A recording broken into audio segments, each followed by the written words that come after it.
সালামু আলাইকুম এইচএসসি 27, কি অবস্থা সবার, কেমন আছো সবাই? সবাইকে ইকোনমিক্সের মাস্টার ক্লাসে স্বাগতম। আমি যেমনটা তোমাদেরকে অ্যানাউন্সমেন্টে বলেছিলাম, আজকে আমরা অর্থনীতি প্রথম পত্রের দ্বিতীয় অধ্যায়ের উপরে বেশ কিছু সিকিউ সলভ করবো, অর্থাৎ বোর্ডে এসছে এরকম বেশ কিছু সিকিউ সলভ করবো। এখন তোমাদের কোশ্চেন, ভাই ফ্রি ক্লাস দিলেন, সেকেন্ড চ্যাপ্টারের কেন আজকে সিকিউ সলভ করাচ্ছেন? এটার কারণ হলো, এর আগে দুইটা ক্লাসে আমি তোমাদের এই প্রথম পত্রের দ্বিতীয় অধ্যায়ের উপর একটা আংশিক ক্লাস নিয়েছিলাম। ফ্রি ক্লাসে তো আসলে ফুল চ্যাপ্টার নিয়ে ফেলা সম্ভব না। এর বাইরেও আমি অ্যাজিউম করে নিচ্ছি যে তোমরা অলরেডি তোমাদের কলেজে বা নিজে নিজে তোমাদের প্রথম পত্রের দ্বিতীয় অধ্যায় শেষ করে ফেলেছো। So it's time for practice, তোমাদের বোর্ড কোশ্চেন বেশি বেশি প্র্যাকটিস করতে হবে। সো ওই ধারণাটা দেওয়ার জন্যই আজকে তোমাদের জন্য ফ্রি ক্লাস নিয়ে এসেছি। তো কি অবস্থা সব? আচ্ছা, হুমায়রা সালাম দিয়েছো, বলেছো আসসালামু আলাইকুম। ওয়ালাইকুম আসসালাম। নুসরাত সুলতানা সালাম দিয়েছো, ওয়ালাইকুম আসসালাম। যারা যারা সালাম দিয়েছো, কেমন আছো তোমরা? আমাকে কমেন্টে জানাও তোমাদের পড়াশোনা কেমন চলছে এবং কার ফার্স্ট টার্ম পরীক্ষা বা মিড টার্ম পরীক্ষা যেটাই বলো না কেন, কার পরীক্ষা কবে, নাকি পরীক্ষা অলরেডি দিয়ে ফেলেছো? আচ্ছা, সুমা বলেছো যে ভাইয়া আমি আছি পেইড ব্যাচের। ওকে, ভেরি গুড। পেইড ব্যাচে তো অলরেডি আমরা সিকিউ সলভ ক্লাস নিয়ে ফেলেছি। সো তোমার জন্য আর তেমন কোনো সমস্যা হবে না।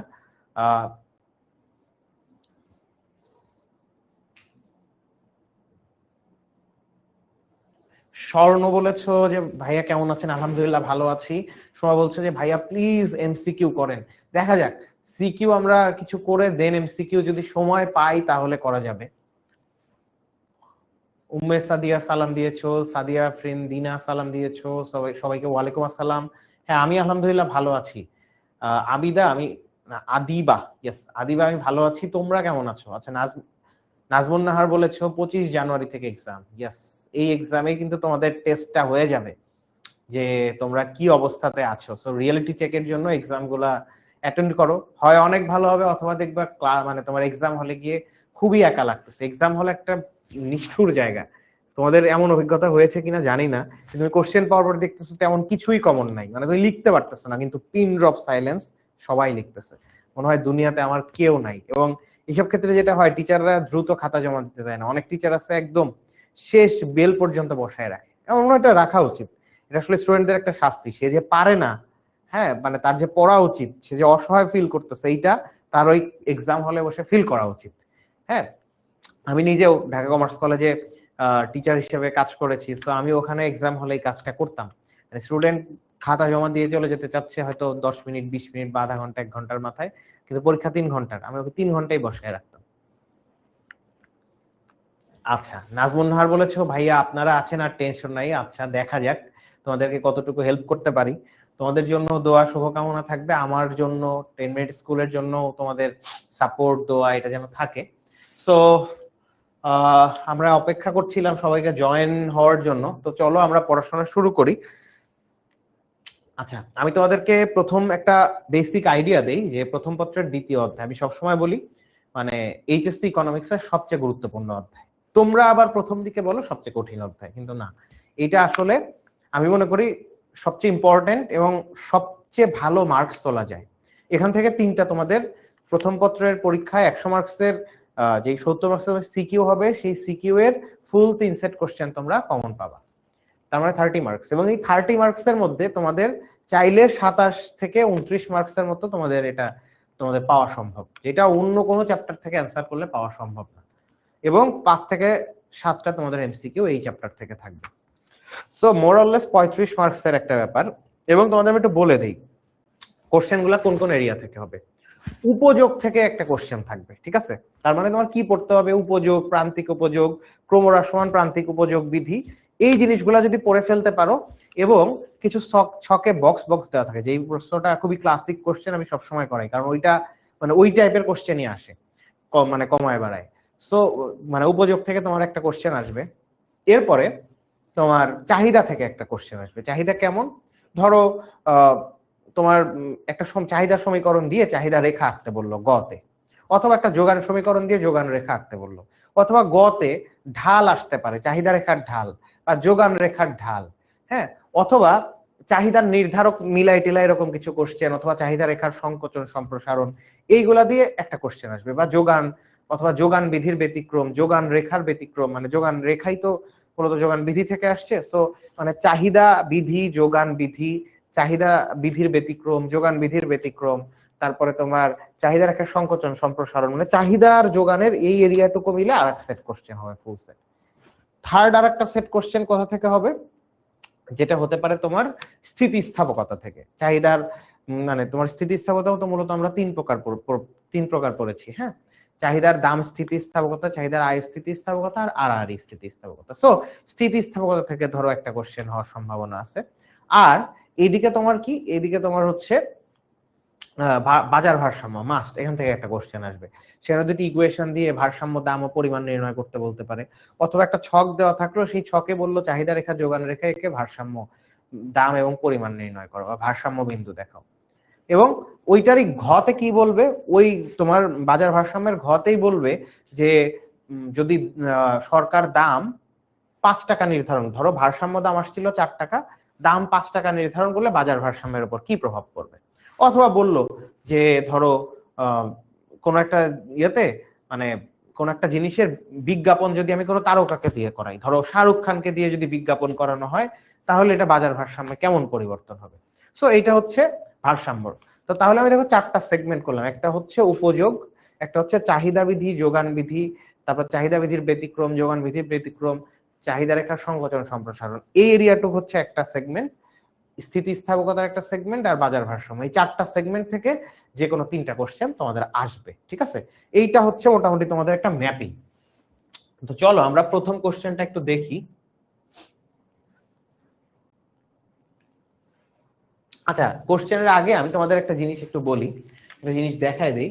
সেটা হচ্ছে তোমরা তো অলরেডি জানো যে 10 মিনিট স্কুল এইচএসসি 27 এর জন্য অনলাইন ব্যাচ চালু করেছে, এবং এটা মানে মোটামুটি আমাদের অলমোস্ট 2 মাসের মতো ক্লাস হয়ে গেছে। 2 মাসের, হ্যাঁ মানে 2 মাসের কিছু কম হবে, মানে এরকম একটা সার্টেন অ্যামাউন্ট অফ টাইম কিন্তু ক্লাস হয়ে গেছে। তো কিন্তু তোমরা চাইলে এই অনলাইন ব্যাচে ভর্তি হয়ে যেতে পারো। কেন? কারণ যেই কয়টা ক্লাস হয়ে গেছে প্রত্যেকটা ক্লাসেরই রেকর্ডেড ভার্সন তোমরা ওই যখন কোর্স কিনবা তখন তোমরা অ্যাপে পেয়ে যাবা। এবং ওই চ্যাপ্টারগুলো নিয়ে কোনো ধরনের কনফিউশন থাকলে প্রত্যেক শুক্রবারে তোমাদের QnA session, question and answer session হয়। আজকেও ছিল, আজকে তোমাদের কাইব ভাইয়া ক্লাসটা নিয়েছে। সো তোমাদের যদি প্রিভিয়াস চ্যাপ্টার নিয়ে কোনো ধরনের কনফিউশন থাকে তাহলে তোমরা সরাসরি জুম সেশনে, কোশ্চেন এন্ড আনসার সেশনে সরাসরি জুমে টিচারদেরকে বা আমি থাকবো অথবা কাইব থাকবে, সরাসরি কোশ্চেন করতে পারবা। এই আলোচনাটা যে জন্য করলাম, ওখানে আমরা কিভাবে পড়াই, ওইখানে তুমি তো এই যে স্লাইড দেখলা, যে স্লাইডটা দেখানো ছিল এরকম স্লাইডে আমরা ক্লাসে পড়াই, এবং এই দাগানো স্লাইড কিন্তু ক্লাসের পর পর তোমরা পেয়ে যাও। এর বাইরেও প্রত্যেক চ্যাপ্টারের উপর তোমাদেরকে হ্যান্ড আউট বা নোট প্রদান করা হয়, সেই নোটেরই একটা নমুনা তোমরা এখানে দেখতে পাচ্ছ। এটা একটু, যেহেতু আমাদের ক্লাসরুমটা ব্ল্যাক, সো এই শীটটা ব্ল্যাক করে নেওয়া হয়েছে, কিন্তু শীটটা কিন্তু মূলত এটা একটা পিডিএফ, এটা একটা পিডিএফ। এই পিডিএফটা তোমাদেরকে দেওয়া হয়, তোমাদের ইন্টারফেস যেটা অ্যাপ থাকবে সেখানে চলে যায়। তো এটা কিন্তু আমার ক্লাস জন্য ব্ল্যাক করে নেওয়া হয়েছে, মূলত এটা হোয়াইট। তো এইখানে দেখো কিভাবে মানে এটাকে ডিজাইন করা হয়েছে।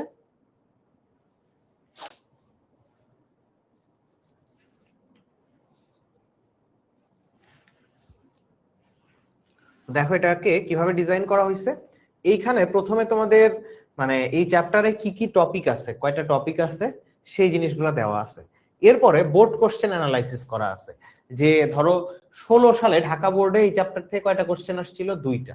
17 সালে ঢাকা বোর্ডে কয়টা আসছিল, 21 সালে কয়টা আসছে, 23 সালে কয়টা আসছে, এরকম একটা ডিস্ট্রিবিউশন দেখানো আছে। দেখো ময়মনসিংহ বোর্ডে তোমার 2021 সালে এই চ্যাপ্টার থেকে আসছে 4টা কোশ্চেন, দিনাজপুর বোর্ডেও আসছে 4টা, বরিশালে 3টা, তার তোমার 21 সালে আসছে, 19 সালে 3টা আসছে। তো কম বেশি গড়ে 3টা করে কোশ্চেন এই অধ্যায় থেকে থাকে। সো এখানে একটা বোর্ড কোশ্চেন অ্যানালাইসিসের একটা সেগমেন্ট দেওয়া থাকে। এরপরে এই চ্যাপ্টারের একটা মৌলিক আলোচনা তোমাদের দেওয়া থাকবে, ঠিক আছে, একটা বেসিক আলোচনা, যে ধরো উপযোগ কাকে বলে, হ্যাঁ। তো তারপরে তোমার ক্রমহ্রাসমান প্রান্তিক উপযোগ বিধি, একটা থিওরিটিক্যাল একদম জিস্ট নিয়ে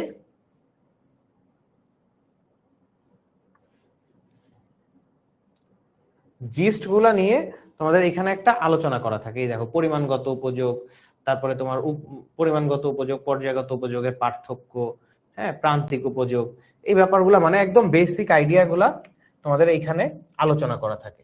এই আলোচনা যখন শেষ হয়ে যায়, এগুলো সব থিওরিটিক্যাল আলোচনা, দেখো তোমাদের চ্যাপ্টারের একদম সব এই যে থিওরিটিক্যাল আলোচনাগুলো করা আছে।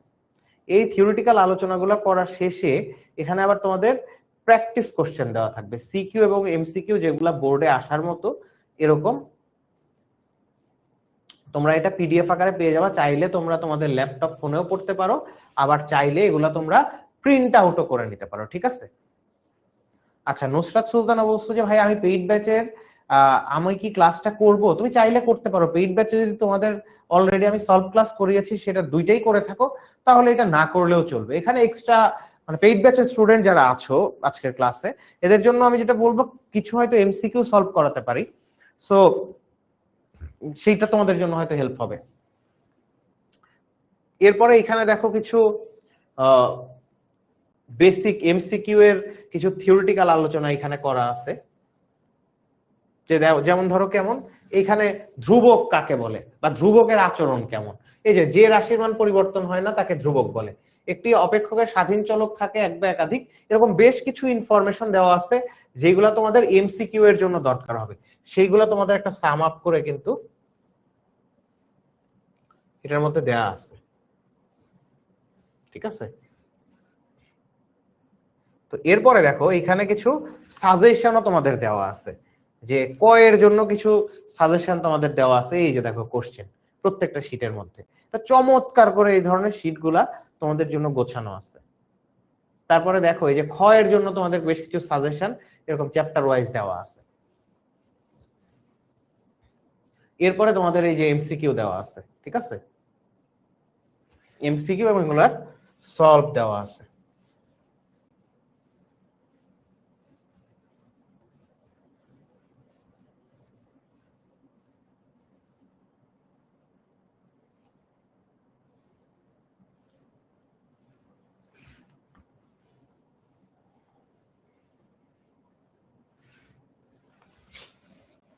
আমরা সরাসরি সিকিউ তে চলে যাই।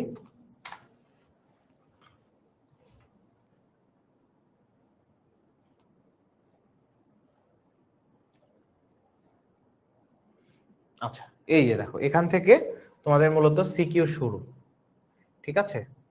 এটা একটা ক্লাসিক কেস কোশ্চেন, আমি এটা সবসময় তোমাদেরকে করাই। তোমরা বারবার করতে করতে বিরক্ত হয়ে গেলেও করাবো, কারণ আমি জানি এই কোশ্চেনটা সলভ করলে তোমাদের মানে এই কোশ্চেনটা যদি তোমরা বুঝে সলভ করো, ঢাকা বোর্ড 23-এ আসছিল, তাহলে উপযোগ থেকে তোমাদের আর কোনো কনফিউশন থাকার কথা না, ঠিক আছে?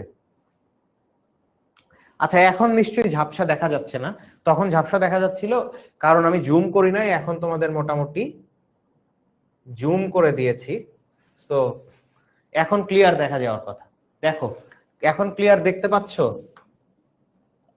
সমস্যা নাই, আমরা এটা তোমাদেরকে পাওয়ার পয়েন্টেও করাবো একটু পরে বেশ কিছু কোশ্চেন, তখন তোমরা আরো ক্লিয়ার দেখতে পাবা, ঠিক আছে? দেখো এখন দেখা যাচ্ছে?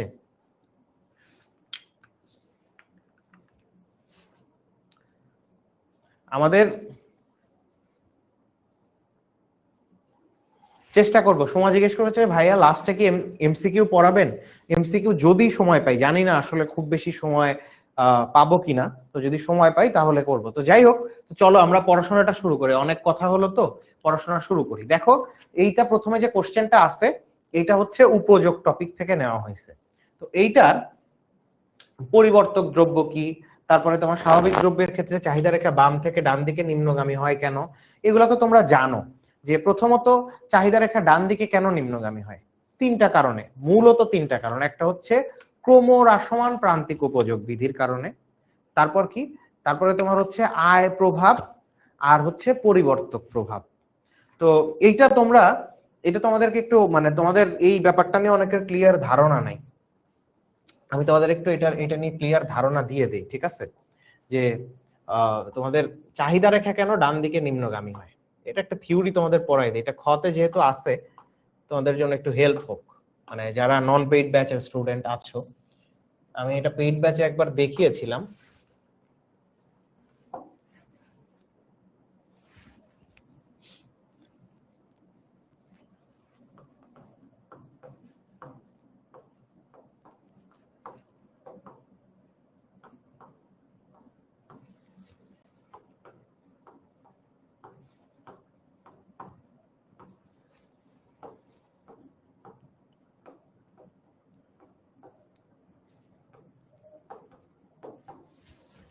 তো 1 নাম্বার যে ব্যাপারটা সেটা হচ্ছে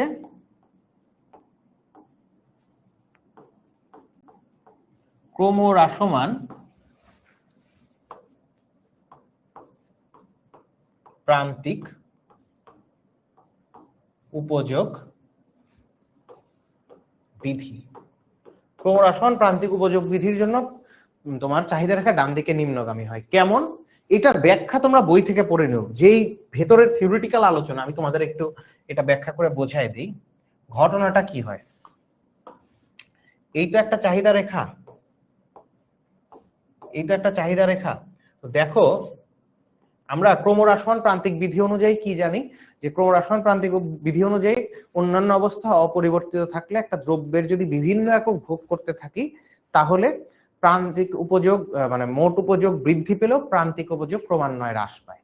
মানে প্রান্তিক উপযোগ আসলে আমাদের কমতে থাকে। অর্থাৎ আমি যদি পর পর 3 গ্লাস পানি খাই, প্রথম গ্লাস পানির জন্য আমি যেই তৃপ্তি বা উপযোগ পাবো, দ্বিতীয় গ্লাসের জন্য আমি তার চেয়ে কম উপযোগ পাবো। এটাই তো তো এইটাই বলতেছে যে প্রান্তিক উপযোগ কমতে থাকে। তো এটার মিনিং হলো আমার কাছে প্রথম গ্লাস পানি যত গুরুত্বপূর্ণ, দ্বিতীয় গ্লাস পানি তার চেয়ে কম গুরুত্বপূর্ণ, তৃতীয় গ্লাস পানি আমার জন্য তার চেয়ে আরো কম গুরুত্বপূর্ণ। তাহলে ঘটনাটা কি হয়, তার মানে আমি ধরো এখন পানি কিনে খেতে চাই, প্রথম গ্লাস পানির জন্য আমি যত টাকা দিতে প্রস্তুত থাকবো বা ইচ্ছুক থাকবো, দ্বিতীয় গ্লাস পানির জন্য আমি তার চেয়ে কম টাকা দিব। তৃতীয় গ্লাস পানি আমি তখনই কিনবো যদি দাম আরো কমে। তার মানে যেহেতু 3 গ্লাস পানি আমার সামনে থাকলে প্রথম গ্লাস পানির থেকে আমি সবচেয়ে বেশি উপযোগ পাই, এই জন্য ওইটার জন্য আমি বেশি টাকা ব্যয় করতে চাই। দ্বিতীয় গ্লাস পানির জন্য আমি তার চেয়ে কম টাকা ব্যয় করতে চাই, কারণ উপযোগ কমতেছে। তৃতীয় গ্লাস পানির জন্য আমি আরো কম টাকা ব্যয় করতে চাই।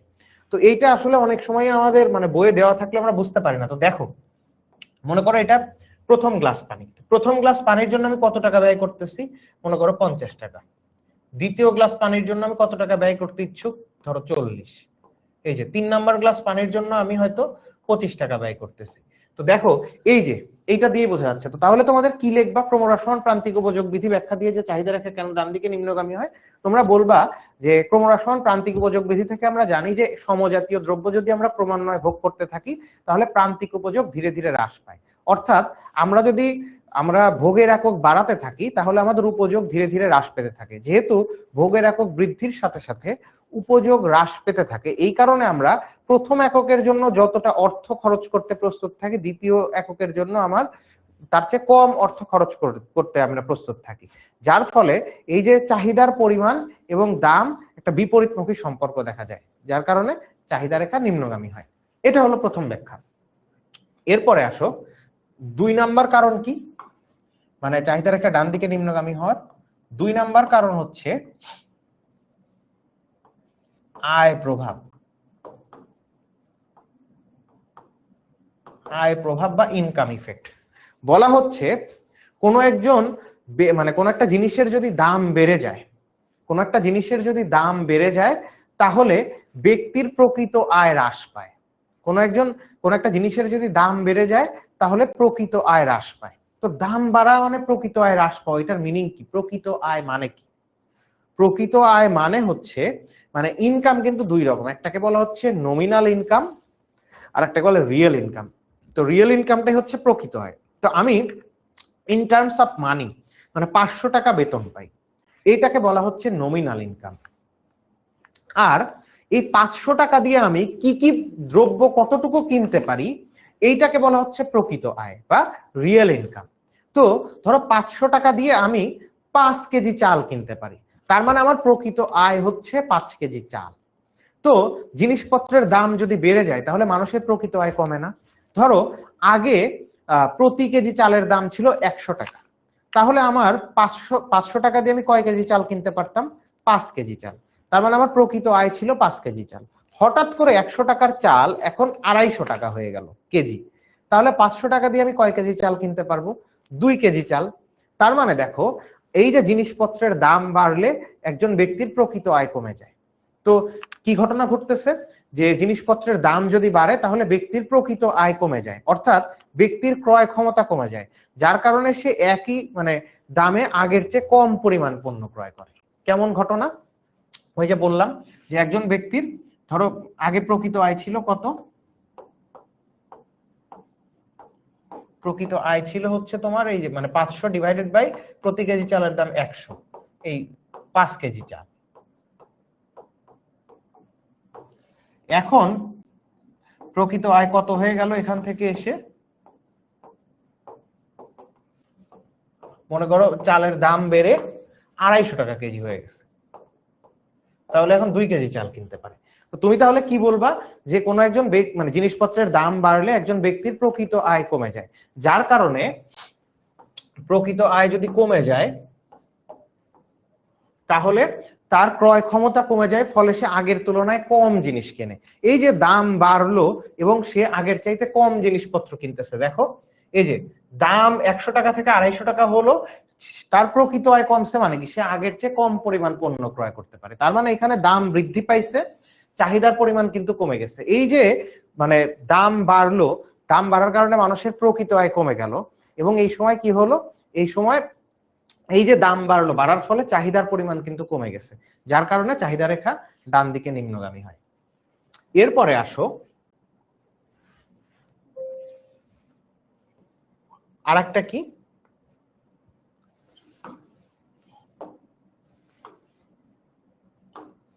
আরেকটা হচ্ছে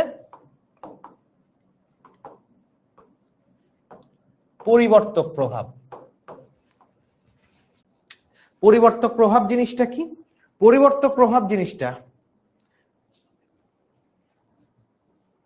আচ্ছা মোহাম্মদ নূর আমাকে বলছে যে এই ভাইয়া, কি ভাইয়া বলেন? নূর কি অসুবিধা বলেন? আচ্ছা, তাহলে চাহিদা রেখা ডান দিকে নিম্নগামী হওয়ার আরেকটা কারণ সেটা হচ্ছে পরিবর্তক প্রভাব। এটার মানে কি? এটার মানে হলো, ধরি কফির দাম বেড়ে গেল,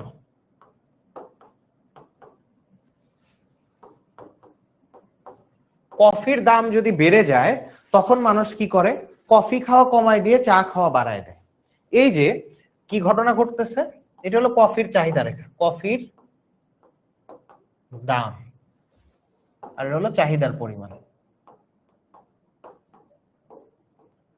তো কফির দাম ছিল আগে 20 টাকা, 50 একক চাহিদা ছিল, এখন দাম বেড়ে 30 টাকা হয়ে গেছে, চাহিদার পরিমাণ কমে গেল। কেন?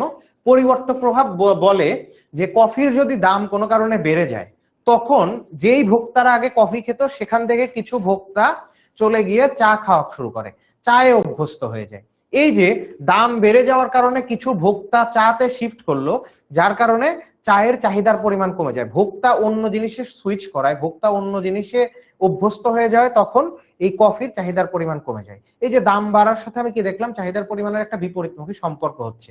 কার কারণে হচ্ছে? পরিবর্তক প্রভাবের কারণে। কফির দাম বাড়লো, এই কারণে মানুষ পরিবর্তক দ্রব্য হিসেবে চা পান করা শুরু করলো, চাতে অভ্যস্ত হয়ে গেল, যার কারণে এই যে কফির বেশ কিছু ভোক্তা চলে যাওয়াতে কফির চাহিদার পরিমাণ কমে গেল, এই কারণে চাহিদা রেখা ডান দিকে নিম্নগামী হয়। তো আমরা কি বুঝছি তাহলে? তিনটা জিনিস, ক্রমহ্রাসমান প্রান্তিক উপযোগ বিধি, আয় প্রভাব, আর হচ্ছে পরিবর্তক প্রভাব, মূলত এই তিনটা কারণে চাহিদা রেখা ডান দিকে নিম্নগামী হয়। এখন বলো, এটা কি বুঝছো? যেটা বোঝালাম এটা কি বোঝা গেল?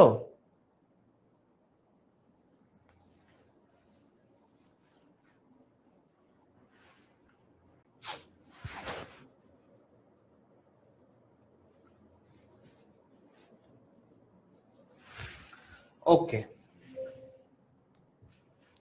এখন আসো, এখন এই জায়গাতে গতে কি বলছে, উদ্দীপকে উল্লেখিত সূচিটির খালি ঘর পূরণ করো এবং উদ্দীপকে অর্থনীতির কোন বিধি কার্যকর হয়েছে ব্যাখ্যা করো।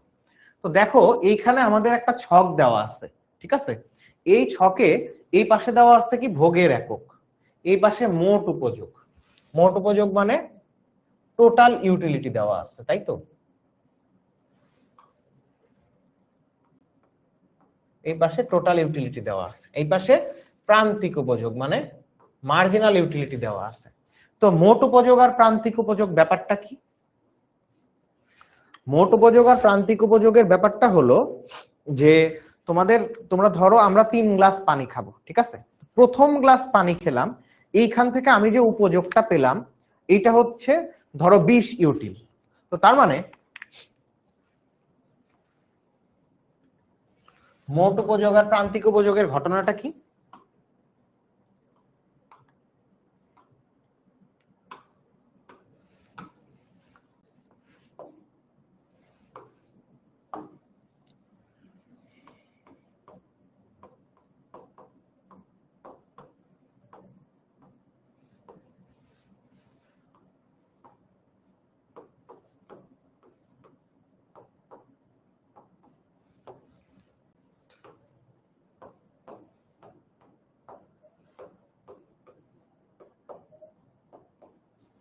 এই পাশে প্রান্তিক উপযোগ। এখন দেখো আমি প্রথম গ্লাস পানি খেলাম, ঠিক আছে?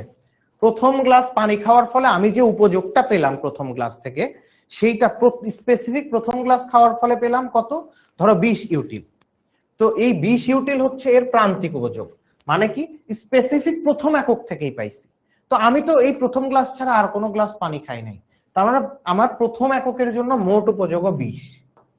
এরপরে আমি দ্বিতীয় আর একটা গ্লাস পানি খেলাম, তো শুধুমাত্র অন্য সব গ্লাস বাদ দাও, শুধুমাত্র দ্বিতীয় গ্লাস খাওয়ার ফলে এখন আমি ওখান থেকে কি পরিমাণ উপযোগ পাইছি বা তৃপ্তি পাইছি, ধরো সেটা 15 একক। তাহলে সেই 15 এককই হবে হচ্ছে তোমার এই 2 নাম্বার গ্লাসের প্রান্তিক উপযোগ।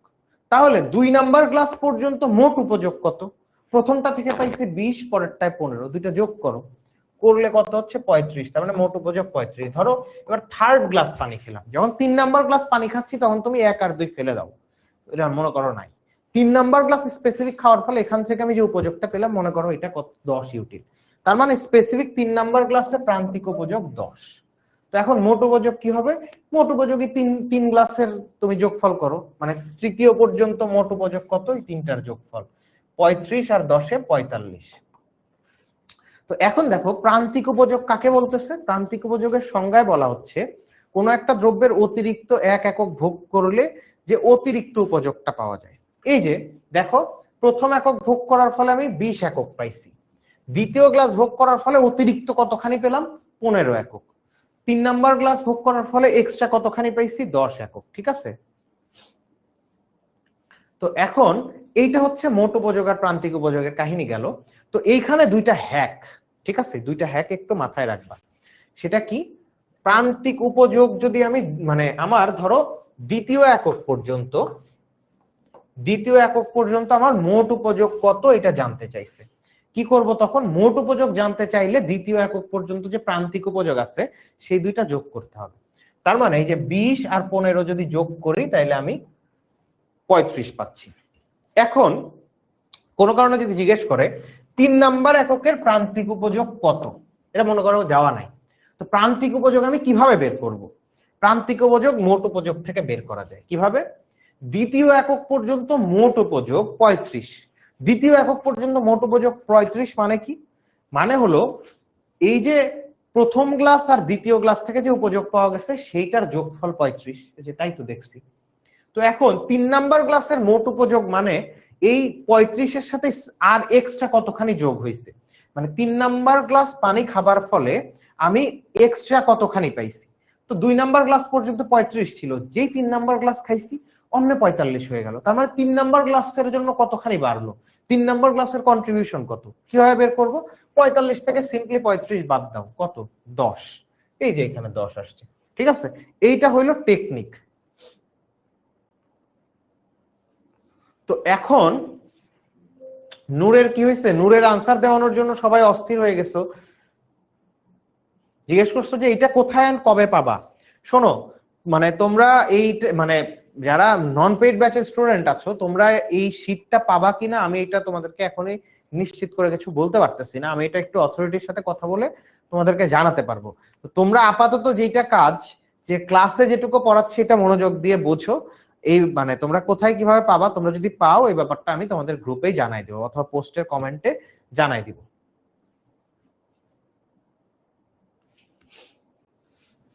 তো এখন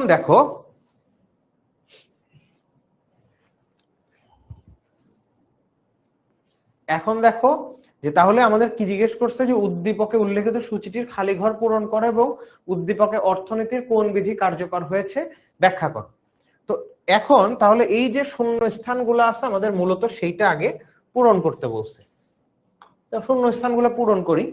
প্রথমত এখানে মোট উপযোগ দেওয়া আছে প্রথম এবং দ্বিতীয় এককের, এখানে জিজ্ঞেস করছে প্রান্তিক উপযোগ কত, কার? দ্বিতীয় এককের। তো প্রথম একক পর্যন্ত মোট উপযোগ ছিল 10, যেই দ্বিতীয় একক ভোগ করলো অমনি মোট উপযোগ হয়ে গেল 18। তার মানে স্পেসিফিক দ্বিতীয় এককের জন্য আমি অতিরিক্ত কতখানি পেলাম মোট উপযোগে? 10 থেকে 18 হয়েছে, তার মানে অতিরিক্ত পাইছি কত? 8। 18 থেকে 10 বাদ দিলে কত পাইছি? 8। তার মানে স্পেসিফিক দ্বিতীয় ক্লাস ভোগ করার ফলে অতিরিক্ত যেটা পেলাম সেটাই তো প্রান্তিক উপযোগ। তো অতিরিক্ত পাইছি কত? 8 একক। এরপরে আসো 3 নাম্বার এককে কি জিজ্ঞেস করছে? মোট উপযোগের এখানে খালি দেওয়া।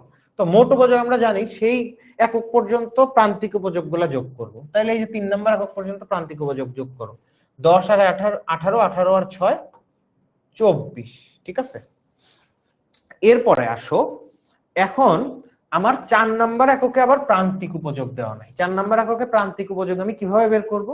3 নাম্বার একক পর্যন্ত মোট উপযোগ ছিল 24। এখন 4 নাম্বার একক ভোগ করার ফলে 24 থেকে মোট উপযোগ 28 হয়ে গেল। এই যে 24 থেকে 28 হলো মোট উপযোগ, কেন হইছে? স্পেসিফিক 4 নাম্বার একক ভোগ করার জন্যই তো। তার মানে 4 নাম্বার একক ভোগ করার জন্য আমি এক্সট্রা কতখানি উপযোগ পেলাম? 24 থেকে 28 হইছে, এক্সট্রা কতখানি পাইছি? 4, তাই তো? সো প্রান্তিক উপযোগ 4। কারণ কি? প্রান্তিক উপযোগ বলতেছে কোন একটা দ্রব্যের অতিরিক্ত 1 একক ভোগ করলে যে অতিরিক্ত উপযোগটুকু পাওয়া যায়। তো 3 নাম্বার থেকে 4 নাম্বারে আসছি, কতখানি অতিরিক্ত ভোগ করছি? 1 এককই তো, রাইট? এইবার আসো, আমার 5 নাম্বার এককে জিজ্ঞেস করছে মোট উপযোগ কত। কি করব? 5 নাম্বার একক পর্যন্ত প্রান্তিক উপযোগগুলো যোগ করব। 10 8 18, 18 আর 6 24, 24 4 28, 28 আর 2 30। তার মানে এখানে এই যে 30 হবে, ঠিক আছে?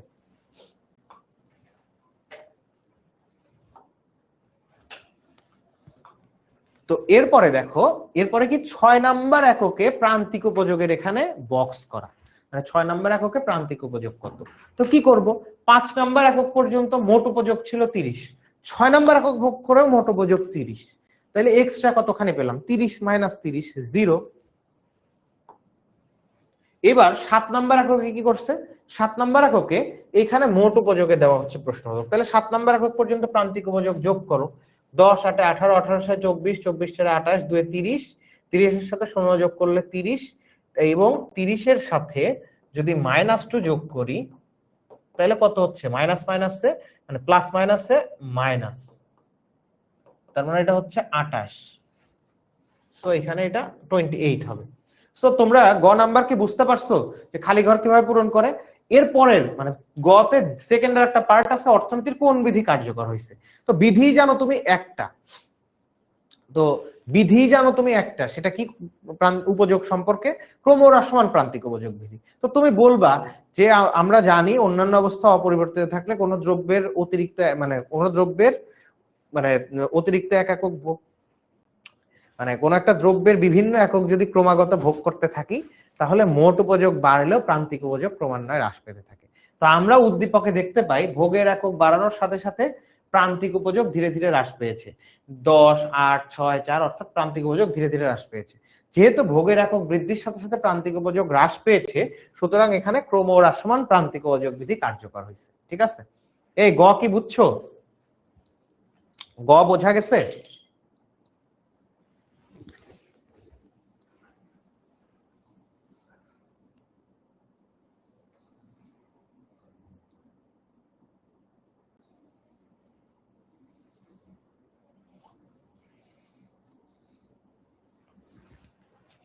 আচ্ছা, শান্ত বলছো যে স্যার আরেকবার বুঝাই দেন। কোন জায়গাটা বুঝাই দেব? একদম প্রথম থেকে বুঝাই দিব যে চাহিদা রেখা কেন ডান দিকে নিম্নগামী হয়? তোমার স্পেসিফিক বলতে হবে শান্ত, তুমি যদি ক্লাসে মন দিয়ে থাকো, যে স্যার এই জায়গাটা বুঝি নাই, যে প্রান্তিক উপযোগ কিভাবে বের করতে হয় এটা বুঝি নাই। অথবা তুমি বলতে পারো স্যার মোট উপযোগটা কিভাবে বের করলেন বুঝি নাই, কিন্তু আরেকবার বোঝাই দেন মানে আমি কতটুকু বোঝাবো এটা তো আমি বুঝতে পারি না। তো শান্ত তোমাকে স্পেসিফিক করে লিখতে হবে কোন জায়গাটা তুমি বুঝো নাই, ঠিক আছে শান্ত? কোন জায়গা বুঝো নাই? তুমি জাস্ট কপি করতেছো পেস্ট করতেছো, স্যার আরেকবার বুঝাই দেন কোন জায়গা বুঝো নাই। এরপরে বলছে যে উদ্দীপকের আলোকে চিত্রের সাহায্যে মোট উপযোগ এবং প্রান্তিক উপযোগের মধ্যে সম্পর্ক বিশ্লেষণ করো। খুবই কমন একটা কোশ্চেন, মোট উপযোগ আর প্রান্তিক উপযোগ। নাহিদ তুমি বিরতি নাও, আমরা বিরতি দিতে পারবো না, সরি। কারণ হলো আমাদের ক্লাসটা শুরুই হয়েছে মাত্র 35 মিনিট, তো বিরতি দেওয়ার তো সুযোগ নেই। আমরা একটা ক্লাস 2 ঘন্টা করি অনলাইন ব্যাচে। শান্ত বলছে যে প্রথম থেকে বোঝায় দেন স্যার। প্রথম থেকে কিভাবে বোঝায় দিব বলো? তাহলে তুমি তো মনে দাও নাই। তোমার স্পেসিফিক একটা জায়গা যে মানে কি হতে পারে, যে এই জায়গায় যে স্যার প্রান্তিক উপযোগ বের করাটা আমি বুঝতেছি না, অথবা মোট উপযোগ বের করাটা আমি বুঝতেছি না, এইভাবে বলতে হবে। মানে তুমি কোন অথবা কোন বিধি কার্যকর হয়েছে স্যার, এই ব্যাখ্যাটা আবার একটু বলেন। আচ্ছা, স্বর্ণ স্বর্ণ বলছো যে মোট উপযোগ আবার বোঝায় দাও ভাই। তো মোট উপযোগ মানে কি? তুমি 3 গ্লাস পানি খাচ্ছ, প্রথম গ্লাস, দ্বিতীয় গ্লাস, তৃতীয় গ্লাস। প্রথম মানে মানে প্রথম গ্লাস খেলে, খাওয়ার ফলে স্পেসিফিক প্রথম গ্লাস থেকে যে উপযোগটা পাইছো সেইটাকে বলা হচ্ছে প্রথম গ্লাসের প্রান্তিক উপযোগ। সেটা মনে করো 20। এখন মনে করো তুমি অন্য বাদ দিয়ে শুধু দ্বিতীয় গ্লাস খেলে, দ্বিতীয় গ্লাস পানি খাওয়ার ফলে দ্বিতীয় নাম্বার গ্লাসের জন্য তুমি উপযোগ পেলা 10। তো তাহলে দ্বিতীয় গ্লাস পর্যন্ত মোট উপযোগ কত? আগেরটাই পাইছিলা 15, সরি 20, আগেরটায় ধরো 20 পাইছো, আর পরে 2 নাম্বার গ্লাসে প্রান্তিক উপযোগ পেলা 10। তো এই যে প্রথম গ্লাস আর দ্বিতীয় গ্লাস দুইটার উপযোগ যোগ করলেই তো দ্বিতীয় নাম্বার পর্যন্ত এসে আমি মোট উপযোগ পেয়ে যাই। আগেরটায় 20, পরেরটায় 10, এই মোট উপযোগ 30। তো এইটা তোমার না বোঝার কি আছে বলো? আমি তোমাদের তো একটা এইখানে ইয়াও দিছি, এই যে এখানে কি বলছি, প্রথম স্পেসিফিক প্রথম গ্লাস থেকে আমি পেলাম স্পেসিফিক প্রথম গ্লাস, এই যে প্রথম একক ভোগ করার জন্য আমি সেখান থেকে উপযোগ পাইছি 20 একক। মানে এটা কেমন, আমরা ক্রিকেট খেলা দেখি না? ক্রিকেট খেলায় মনে করো প্রথম একটা বল 4 মারছে, তার মানে প্রথম বলের প্রান্তিক উপযোগ 4 ধরতে পারো, মানে প্রথম বলের রান। দ্বিতীয় বলে মনে করো একটা 6 মারছে, তাহলে দ্বিতীয় বলের প্রান্তিক উপযোগ কত? 6। তাহলে দ্বিতীয় বল পর্যন্ত মোট রান হয়েছে কত ওই ওভারে? প্রথম বলে 4 মারছে, পরের বলে 6, তার মানে দ্বিতীয় বল পর্যন্ত মোট রান হলো 10। 6 আর 4, বা এই যে পরেরটাই তো 6 মারছে, 6 আর 4 10। তার মানে প্রত্যেক বলে বলে রান যদি যোগ করি তাহলে আমি মোট রান পাই। তো এইখানেও তো প্রত্যেক গ্লাসে গ্লাসে যে তৃপ্তিটা পাচ্ছে, প্রত্যেক আলাদা আলাদা গ্লাসে যে তৃপ্তি পাচ্ছে সেটা প্রান্তিক উপযোগ। আর যেখানে এসে মোট বলবে সেই পর্যন্ত তুমি প্রান্তিক উপযোগ খালি যোগ করে দিবা। তো দ্বিতীয় এককে মোট উপযোগ কিভাবে বের করব? এই যে প্রান্তিক উপযোগ দুইটা যোগ করে। প্রান্তিক উপযোগ মানে কি? প্রথম গ্লাস থেকে পাইছে সে 20 একক, দ্বিতীয় গ্লাস খাওয়ার ফলে তার তৃপ্তি লাগছে কত? 15 একক। তাহলে দ্বিতীয় গ্লাস পর্যন্ত মোট উপযোগ কি হবে?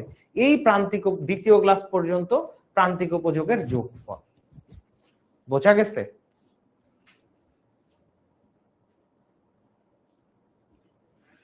আর শান্তর কি অবস্থা বলো? শান্ত কি বোঝে নাই? ও আর স্পেসিফিক করে বললোই না, ও যে কই গেল। আচ্ছা, এবার আসো উদ্দীপকের আলোকে চিত্রের সাহায্যে কি বলছে, মোট উপযোগ এবং প্রান্তিক উপযোগের মধ্যে সম্পর্ক বিশ্লেষণ করো।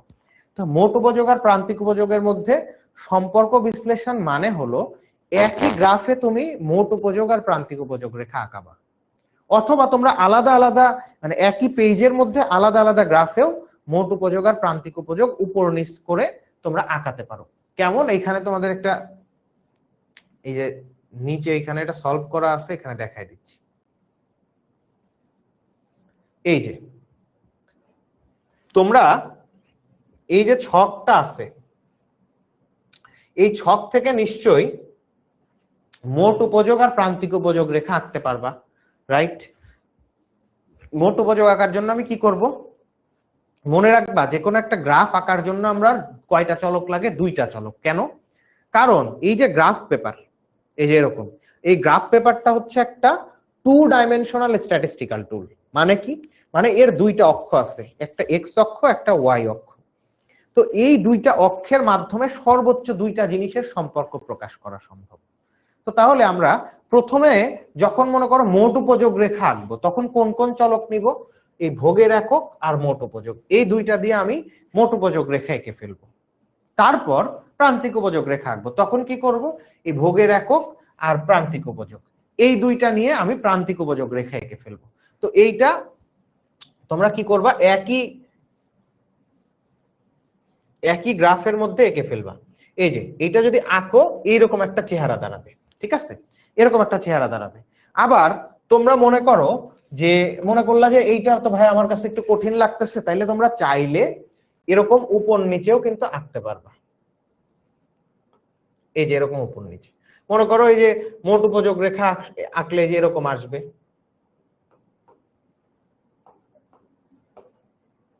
তোমাদের কিন্তু পয়েন্ট বসায় বসায় আঁকতে হবে, আমি জাস্ট র্যান্ডম দেখাই দিচ্ছি। আর ধরো প্রান্তিক উপযোগ রেখা দেখতে এরকম হবে। এই যে এরকম উপর নিচেও তোমরা চাইলে আঁকাতে পারো, অথবা একটার মধ্যে আঁকানোটাই বেটার যখন তুমি সম্পর্ক ব্যাখ্যা করতেছো। তো এখন তুমি কিভাবে সম্পর্কটা ব্যাখ্যা করবা, চিত্র তো আঁকলাম, এখানে আসলে কি কথা বলতে হবে এটা একটু দেখো। এখানে মূলত এইটা আঁকানোর পর তুমি চলে যাবা ছকে, এই যে ছকে চলে যাবা, এই ছকটাই তো মূলত আসছে। তো এই ছকে চলে যাবা, ছকে গিয়ে কি বলবা, বলবা যে আমরা উদ্দীপকের চিত্রে দেখতে পাই মোট উপযোগ রেখা এবং প্রান্তিক উপযোগ রেখা আঁকা হয়েছে। তো এখানে প্রথম দিকে আমরা যদি ভোগের একক বাড়াতে থাকি তাহলে মোট উপযোগ বৃদ্ধি পেতে থাকে এবং প্রান্তিক উপযোগ ধীরে ধীরে হ্রাস পেতে থাকে। তাহলে এখানে প্রথমেই কি বলতে হবে, সম্পর্ক ব্যাখ্যার সময় খেয়াল করো তিনটা স্টেপ আছে। সম্পর্ক ব্যাখ্যা আমরা চিত্র আঁকছি, চিত্র আঁকার পর যখন ব্যাখ্যা দিব চিত্র আর দেখার দরকার নেই, কি দেখবা, এই ছকটা দেখে কথা বললেই চিত্র হয়ে যাবে, চিত্রের সম্পর্ক ব্যাখ্যা। তুমি দেখো এখানে 1 2 3 4 করে যখন আমি ভোগের একক বাড়াইছি তখন মোট উপযোগ কিন্তু বাড়তেছে, এই যে 30 পর্যন্ত 5 নাম্বার একক পর্যন্ত কিন্তু বাড়ছে। আর প্রান্তিক উপযোগ কি হয়েছে, এই যে কমছে। তো আমি বলবো এখন প্রথমেই যে আমার ভোগের একক, আমরা দেখতে পাই উদ্দীপকে ভোগের একক বৃদ্ধির সাথে সাথে মোট উপযোগ বৃদ্ধি পাচ্ছে এবং প্রান্তিক উপযোগ ধীরে ধীরে হ্রাস পাচ্ছে। 6 নাম্বার এককের জন্য এসে মোট উপযোগ সর্বোচ্চ 30 হয়। সেকেন্ড স্টেপ কি, 5 নাম্বার একক পর্যন্ত মোট উপযোগ বাড়ে এবং প্রান্তিক উপযোগ হ্রাস পেতে থাকে। 6 নাম্বার এককে গিয়ে মোট উপযোগ সর্বোচ্চ হয়, তখন প্রান্তিক উপযোগ আমরা দেখতে পাই 0। কারণ আমরা তো জানি যে প্রান্তিক উপযোগ যখন 0 হবে মোট উপযোগ তখন সর্বোচ্চ হয়। এরপর আমরা দেখতে পাই, দেখো সেকেন্ড স্টেপ বললাম 6 নাম্বার এককের জন্য, এরপর 7 নাম্বার এককের কথা বলবো। এরপরে আমরা দেখতে পাই সপ্তম এককে প্রান্তিক উপযোগ ঋণাত্মক, ফলে মোট উপযোগ কমে 28 হয়। এই যে তিনটা ব্যাখ্যা, 1 থেকে 5 পর্যন্ত কি হবে, মোট উপযোগ ধীরে ধীরে বাড়বে কিন্তু প্রান্তিক উপযোগ হ্রাস পেতে থাকবে বা কমতে থাকবে। 6 নাম্বার এককে এসে প্রান্তিক উপযোগ 0 হয়, তখন মোট উপযোগ সর্বোচ্চ 30 হয়। 7 নাম্বার এককে এসে প্রান্তিক উপযোগ ঋণাত্মক, তখন মোট উপযোগ কমে 28 হয়। এই হইল ব্যাখ্যা, ঠিক আছে। দেখো এটুকু বুঝছো কিনা।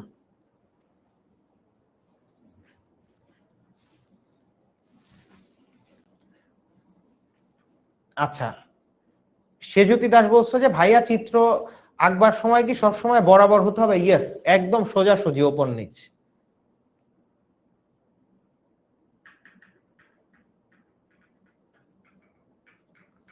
দেখো বুঝতে পারছো কি এটা, বলো যে ব্যাখ্যাটা মুখে বললাম এটা কি তোমরা বুঝতে পেরেছো, একটু কমেন্টে জানাও।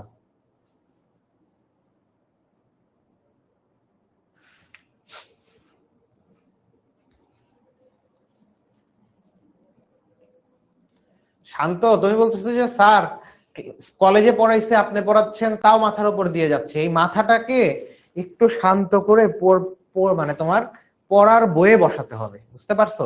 তুমি শুধু ক্লাস করলে আর হয়ে যাবে তা তো হবে না, ক্লাসের পরে বইটা নিয়ে একবার রিডিং করতে হবে, না হলে হবে না। আজকের ক্লাসটা কিন্তু আমি তোমাদের কোনো থিওরি পড়ানোর জন্য আসি নাই, থিওরি কিন্তু এর আগে একটা দুইটা ক্লাস আমি তোমাদেরকে ফ্রি পড়াইছি। এর বাইরেও 10 মিনিট স্কুল ধরে নিচ্ছে তুমি তোমার কলেজে হোক, তুমি 10 মিনিট স্কুলের অনলাইন পেইড ব্যাচে হোক, অথবা বাসায় কোনো টিচারের কাছে হোক, তুমি প্রথম পত্রের দ্বিতীয় অধ্যায়টা পড়ছো। আজকে আমি তোমাদের ওই হেল্পটা করতে আসছি যে প্রথম পত্রের দ্বিতীয় অধ্যায়ে কেমন ধরনের বোর্ড কোশ্চেন আসে এবং সেটাকে কিভাবে সলভ করতে হয়। এখন তুমি যদি প্রান্তিক উপযোগ কাকে বলে এটা না জানো তাহলে আসলে তোমাকে আমি কিভাবে পড়াবো বলো।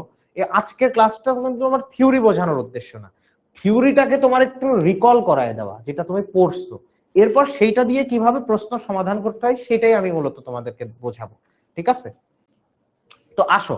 তো তার মানে দেখো আমার কিন্তু শেষ, যে উপযোগ থেকে যেই ধরনের কোশ্চেন আসতে পারে সেটা কিন্তু আমরা সমাধান করে ফেলছি। তো এখন আসো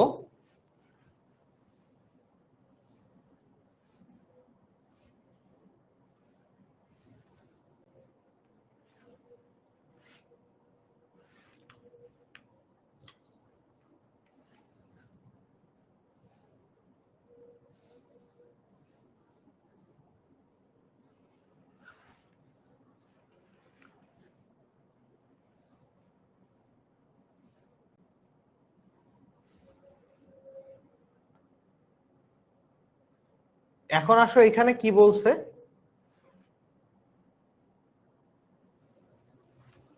এইখানে 2 নম্বরে একটা কোশ্চেন দেখানো হয়েছে।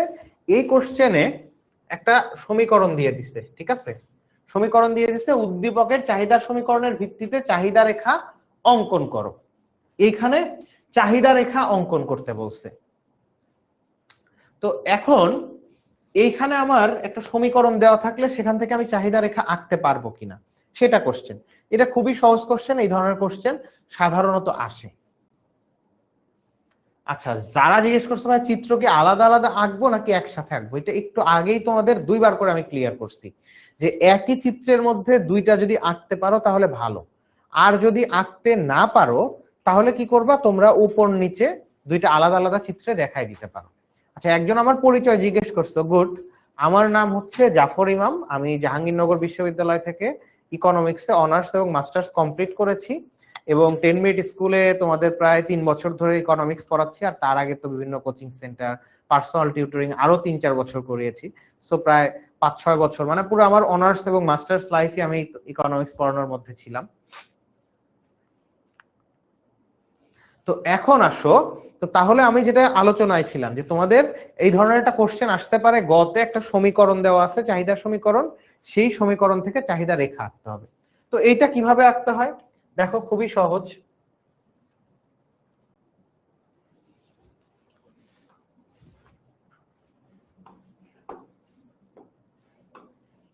তোমার একটা সমীকরণ দেওয়া আছে, QD is equal to 45 minus 5p।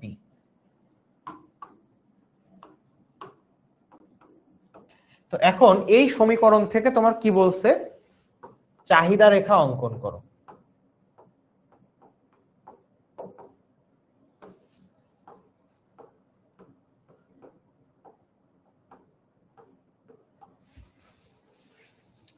এখন চাহিদা রেখা অঙ্কন করতে বলছে। তো চাহিদা রেখা অঙ্কন করার জন্য আমার কি দরকার হবে, আমরা জানি কোন একটা রেখা আঁকতে হলে এটা 3টা স্টেপ আছে। প্রথমে একটা সমীকরণ লাগে, সেই সমীকরণ থেকে আমরা একটা সূচি তৈরি করি, সেই সূচি থেকে রেখা আঁকি। এখন এখানে তাহলে কি দেওয়া আছে, একটা সমীকরণ দেওয়া আছে। এই সমীকরণটা প্রথমেই আমি জানি যে চাহিদার সমীকরণ। কেন চাহিদার সমীকরণ ভাইয়া, কিভাবে বুঝলাম, বুঝলাম হচ্ছে আমরা দেখো চাহিদা বিধি পড়ছি না দ্বিতীয় অধ্যায়ে, প্রথম পত্রের দ্বিতীয় অধ্যায়ে চাহিদা বিধিতে কি বলছে, অন্যান্য অবস্থা অপরিবর্তিত থাকলে কোন দ্রব্যের দাম বাড়লে চাহিদার পরিমাণ কমে, আর দাম কমলে চাহিদার পরিমাণ বাড়ে। দাম এবং চাহিদার বিপরীতমুখী সম্পর্ককে চাহিদা বিধি বলে। তো তার মানে নর্মাল রেসপন্স কি, একটা জিনিসের যদি বাজারে দাম বাড়ে ওটা আমি কম কিনি না বেশি কিনি, দাম বাড়লে ওটা কম কিনবো, আর দাম যদি কোনো পণ্যের কমে যায় আমি ওটা একটু বেশি করে কিনি। তার মানে এখানে দাম আর চাহিদার পরিমাণের মধ্যে বিপরীতমুখী সম্পর্ক আছে। তো এইখানেও দেখো পি দ্বারা বোঝানো হচ্ছে দাম, আর কিউডি দ্বারা বোঝানো হচ্ছে চাহিদার পরিমাণ। তো পি এর আগে কোন চিহ্ন, মাইনাস, আর কিউডি এর আগে কোনো চিহ্ন নাই, মানে কোন চিহ্ন, প্লাস চিহ্ন।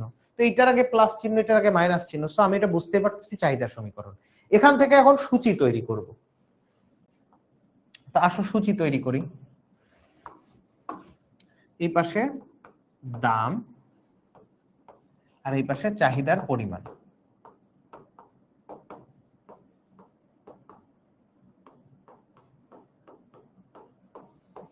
চাহিদার পরিমাণ। তো এখানে আমি কি করব, এখানে আমি তোমাদের একটা জিনিস বলছি যে আমরা চলক পড়ছি 2 রকম, একটা স্বাধীন চলক একটা অধীন চলক। তো পি কে কি বলা হয়, পি কে বলা হয় হচ্ছে স্বাধীন চলক। স্বাধীন চলক কি জিনিস? যার মান ইচ্ছা মতো পরিবর্তন করা যায়। তো দেখো সমীকরণের ডান পাশে যেই চলকটা থাকবে সেটা হবে বা সেইগুলো হবে স্বাধীন চলক, আর কিউডি কে বলা হচ্ছে অধীন চলক। কেন? দেখো বাজারে আগে দাম কমে বাড়ে, আর সেইটার উপর নির্ভর করে আমার চাহিদার পরিমাণ ঠিক করি না। আমি আগে গিয়ে বাজারে দেখি দাম কত, তার উপর আমি সিদ্ধান্ত নেই আমি কতখানি কিনবো। তার মানে আমার কতখানি কেনা, এই যে কতখানি কিনতেছি এটাই তো চাহিদা, আমি যা কিনবো সেটাই তো চাহিদা ভোক্তা হিসেবে।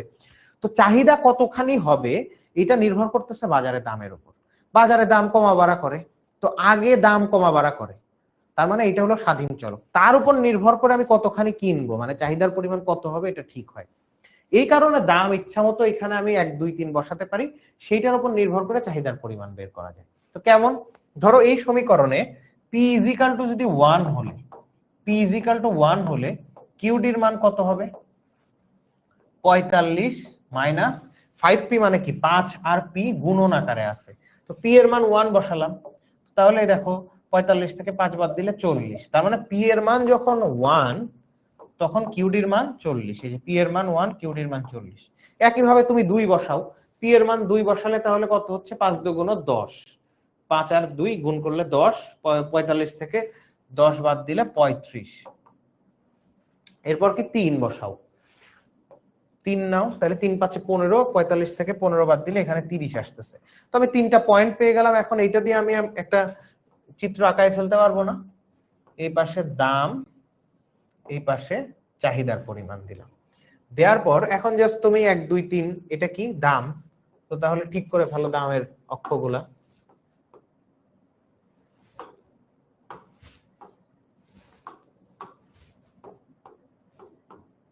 আর এই পাশে কি আছে দেখো, এই পাশে আমার সর্বোচ্চ আছে 40।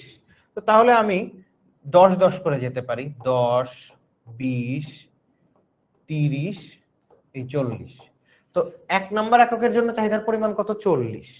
তো 1 এর জন্য 40, এখানে একটা পয়েন্ট পেলাম। এরপর 2 এর জন্য কত? 35। 35 কই হবে? এই যে মাঝ বরাবর 30 আর 35 এর মাঝে হবে। 3 এর জন্য কত? 3 এর জন্য 30। তাহলে আমার এই যে চাহিদা রেখা কিন্তু আমি পেয়ে গেছি। কেমন?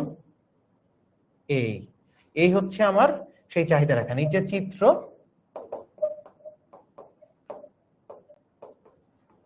চাহিদা রেখা।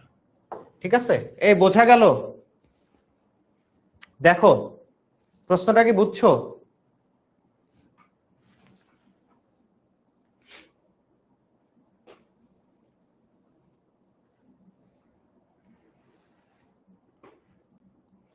তোমরা কি কোশ্চেনটা বুঝতে পারছো কিভাবে সলভ করলাম?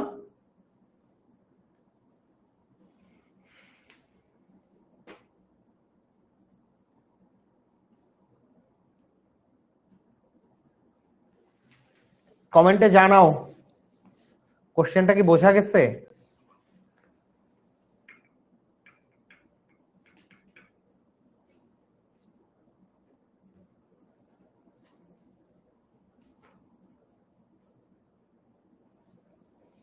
আচ্ছা শিলা বলছো যে ভাইয়া ছকটা আবার বোঝান। দেখো এইখানে সমীকরণ দেওয়া আছে, আমরা যে মেথডটা শিখলাম একটা সমীকরণ থেকে প্রথম সূচি লাগে, সেই সূচি থেকে আমরা রেখা আঁকতে পারি, তাই তো? তো আমার এই সমীকরণ যে দেওয়া আছে এইটাকে বলা হচ্ছে চাহিদা সমীকরণ। চাহিদা সমীকরণে কি থাকে? দাম আর চাহিদার মধ্যে বিপরীতমুখী সম্পর্ক দেখানো থাকে। তার মানে এখানে পি হচ্ছে দাম, পি এর আগে মাইনাস চিহ্ন, কিউডির আগে প্লাস চিহ্ন। সো এই লক্ষণ দেখে আমি বুঝে ফেলবো এটা একটা চাহিদা সমীকরণ। এর বাইরেও বলেও তো দিছে এটা চাহিদা রেখা অঙ্কন করো। তো একটা সমীকরণে এই সমীকরণের আগে বাদ দাও। ছোটবেলায় ম্যাথ করছো না? ম্যাথ কি ভুলে গেছো? গোলাই টোলাই খাইছো? খাও নাই নিশ্চয়ই। ছোটবেলায় একটু মনে করার চেষ্টা করো, ক্লাস 8 এ 9 10 এ জেনারেল ম্যাথে কি করছো? y = 2x + 10 এরকম একটা সমীকরণ দিয়ে বলতো লেখচিত্র অঙ্কন করো।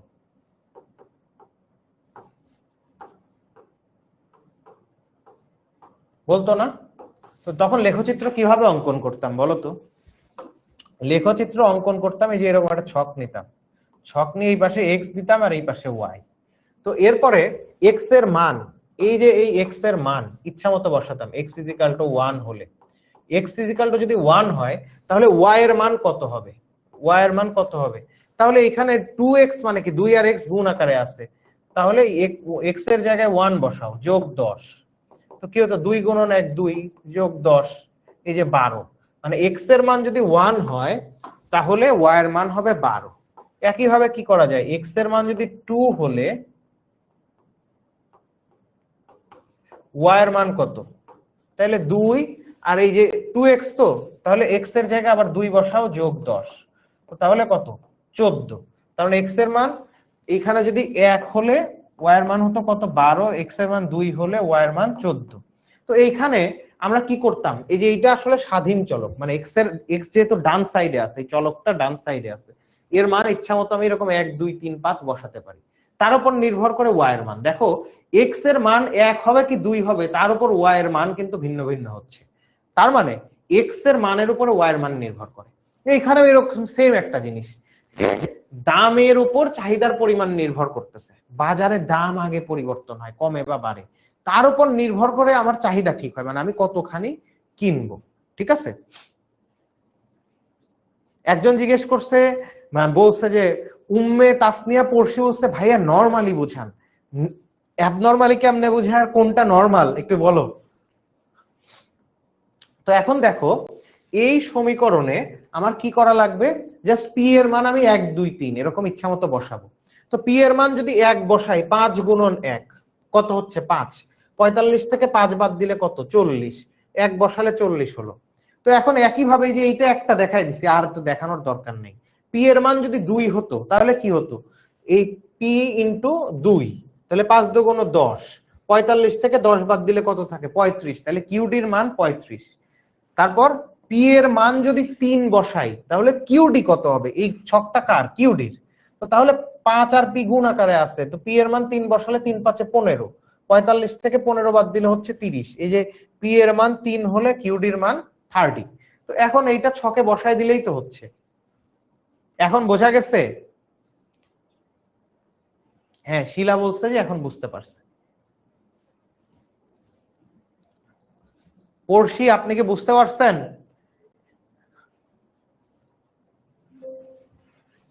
তো এইবার আসো, ধরো তোমাদের এরপরে একটা এরকম প্রশ্ন বলল,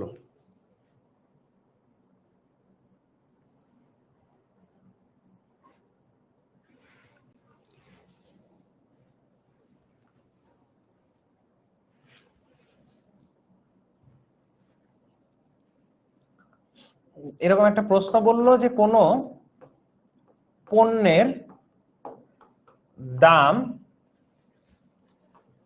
4 টাকা থেকে বেড়ে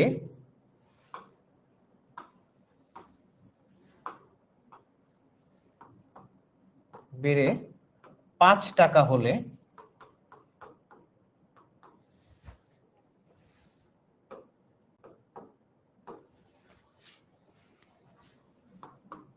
চাহিদার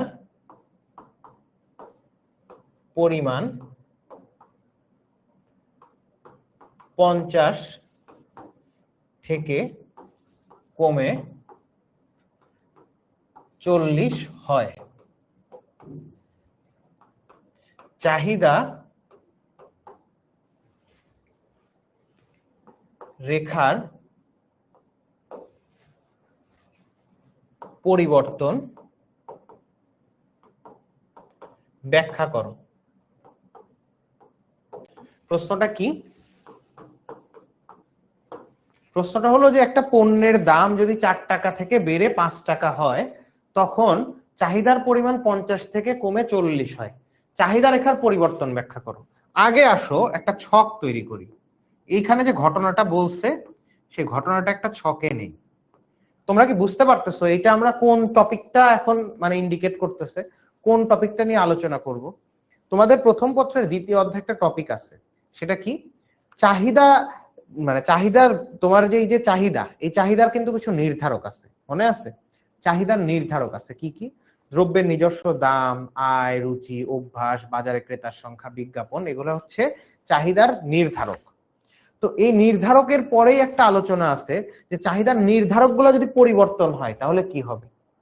বলা হচ্ছে চাহিদার নির্ধারক পরিবর্তনের ফলাফল দুইটা, এক হচ্ছে চাহিদা রেখার হ্রাস বৃদ্ধি, আর এক হচ্ছে চাহিদা রেখার পরিবর্তন। তো আমি আবার বলতেছি যে চাহিদার কিছু নির্ধারক আছে, মানে চাহিদার নির্ধারক কোনগুলা, যেই কারণগুলার কারণে চাহিদার পরিমাণ কমা বাড়া করে সেই কারণগুলাকে বলা হচ্ছে চাহিদার নির্ধারক। তো চাহিদার নির্ধারক কি কি? চাহিদার নির্ধারক হচ্ছে দ্রব্যের নিজস্ব দাম, আয়, রুচি, অভ্যাস, বাজারে ক্রেতার সংখ্যা। তো এখন প্রশ্ন, এই যে চাহিদার নির্ধারক, এই নির্ধারকগুলা যদি কমা বাড়া করে এইটার কারণে চাহিদা রেখার উপরে কি প্রভাব পড়বে, চাহিদা রেখা কেমন হবে? তো চাহিদা রেখার পরিবর্তন আসলে মানে চাহিদা রেখার যে পরিবর্তন, এই পরিবর্তনটা দুই রকম হয়। একটা হচ্ছে চাহিদা রেখার হ্রাস বৃদ্ধি, আর একটা চাহিদা রেখার তোমার স্থানান্তর। তো এখন আমরা কিন্তু পড়ছিলাম, এই যে দেখো তোমাদের একটু দেখায় দিই, দেখি এখানে আছে কিনা। এই যে দেখো এখানে আমি কিন্তু এই যে আমরা এটা কিন্তু পড়ছি, পেইড ব্যাচে আমরা এটা পড়ছি যে চাহিদার নির্ধারক সমূহ পরিবর্তনের ফলে দুইটা ঘটনা ঘটে, একটা হচ্ছে চাহিদার সংকোচন সম্প্রসারণ, আর একটা হচ্ছে চাহিদার হ্রাস বৃদ্ধি। তো চাহিদার নির্ধারক গুলা কি কি?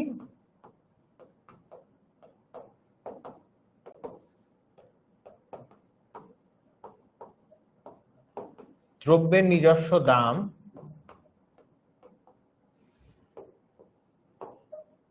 বাজারে ক্রেতার সংখ্যা,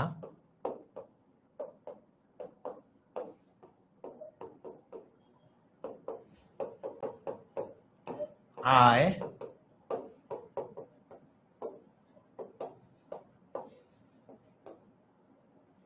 অভ্যাস,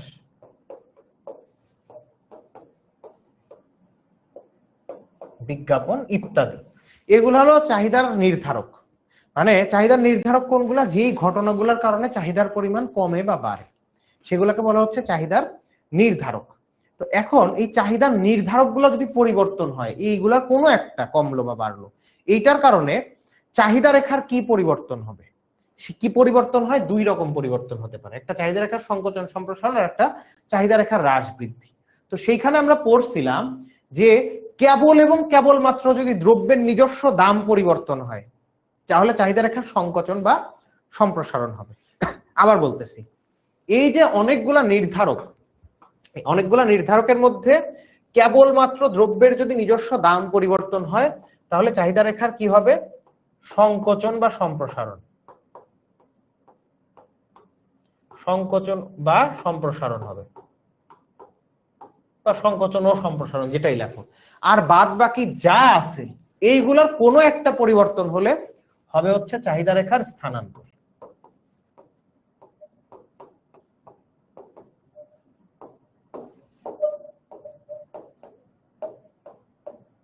কি হবে? চাহিদা রেখার স্থানান্তর হবে। তো এখন চাহিদা রেখার হ্রাস বৃদ্ধি জিনিসটা কি, এটা কিন্তু তোমাদের চিত্রে দেখাইছিলাম। ধরো এটা একটা চাহিদা রেখা, এই পাশে দাম, এই পাশে চাহিদার পরিমাণ দেওয়া আছে। তো প্রাথমিক অবস্থায় তোমার দাম বললো 10 টাকা, তখন চাহিদার পরিমাণ কত? 50 একক। তো এখন কোনো কারণে দাম বেড়ে গেল, তুমি ইনিশিয়ালি এই পয়েন্টে ছিল, বললো যে প্রাথমিক অবস্থায় তোমার দাম 10 টাকা, চাহিদার পরিমাণ 50, হঠাৎ করে দাম বেড়ে গেল, দাম 15 টাকা বাড়লো, বাড়ার ফলে চাহিদার পরিমাণ 40 হয়ে গেছে। তো এটা মনে করো কি একটা ছকে দেওয়া আছে, ওই যে আমরা গল্প বলছি ওইরকম মনে করো একটা ছকে দেওয়া আছে। বললো চাহিদা রেখার পরিবর্তন ব্যাখ্যা করো। তো তুমি বলবা যে আমরা এই উপরের তথ্যগুলো দিয়ে একটা চাহিদা রেখা অঙ্কন করি এবং প্রাথমিক অবস্থায় এ বিন্দুতে আমরা দেখতে পাই মানে যখন দাম 10 টাকা, চাহিদার পরিমাণ 50 একক, দাম বেড়ে 15 হওয়াতে চাহিদার পরিমাণ হয়ে গেল 40 একক। এখানে আমরা দেখতে পাচ্ছি চাহিদার পরিমাণ হ্রাস পেয়েছে এবং আমরা এ বিন্দু থেকে বি বিন্দুর দিকে, মানে তোমার এ বিন্দুর থেকে বি বিন্দুর দিকে ধাবিত হয়েছে। তো এখানে মূল কথা কি বলছে? কি সংকোচন আর সম্প্রসারণ। এর মধ্যে এখানে কি হয়েছে? এখানে চাহিদার পরিমাণ কমছে না, তার মানে এটাকে আমি বলবো সংকোচন। সংকোচন, এখানেও সংকোচন লিখতে পারো তোমরা। তাহলে চাহিদা রেখার যে পরিবর্তন সেটা কি হয়েছে? চাহিদা রেখার সংকোচন হয়েছে। চাহিদা রেখার সংকোচন মানে আসলে চাহিদার পরিমাণের সংকোচন, মানে কমে আসা। তো প্রথমে দাম ছিল 10, তখন চাহিদার পরিমাণ ছিল 50। এখন কি হয়েছে? চাহিদার পরিমাণ দাম বাড়ায় কমে আসছে না, তার মানে এখানে চাহিদা রেখার সংকোচন হয়েছে। চিত্র চাহিদা রেখার সংকোচন, নিচে নোটেশনে ব্যাখ্যা লিখতে হবে। হ্যাঁ, চাহিদা রেখার সংকোচন। আবার কি যদি এমন হইতো, মনে করো প্রাথমিক দাম দেওয়া আছে 10 টাকা, তখন চাহিদার পরিমাণ কত? 50 একক। এখন এরপরে দাম কমলো, দাম কমে মনে করো হয়েছে 7 টাকা, চাহিদার পরিমাণ বেড়ে হয়ে গেছে মনে করো 70। তো আমার প্রাথমিকভাবে আমি এখানে ছিলাম, এখন আসলাম কোথায়? বি বিন্দুতে। তো 50 থেকে চাহিদার পরিমাণ বেড়ে 70 হয়েছে। তো এইটাকে আমি তখন কি বলতে পারি? সম্প্রসারণ। মানে কার সম্প্রসারণ? চাহিদার পরিমাণের সম্প্রসারণ, বা এইখানেও লিখতে পারো সম্প্রসারণ। আসলে সম্প্রসারণ মানে কি? চাহিদার পরিমাণ বেড়ে গেছে, এই জন্য বলতেছে চাহিদা রেখার সম্প্রসারণ। চিত্র তাইলে এখানে কি হয়? চাহিদা রেখার সম্প্রসারণ। এই কনসেপ্টটা কি তোমরা বুঝছো? আমাকে একটু বলো, এই যে কনসেপ্টটা মাত্র বোঝালাম, এটা কি বুঝছো?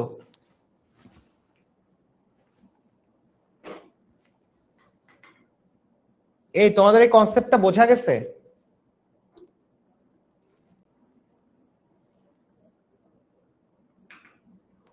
কমেন্টে জানাও।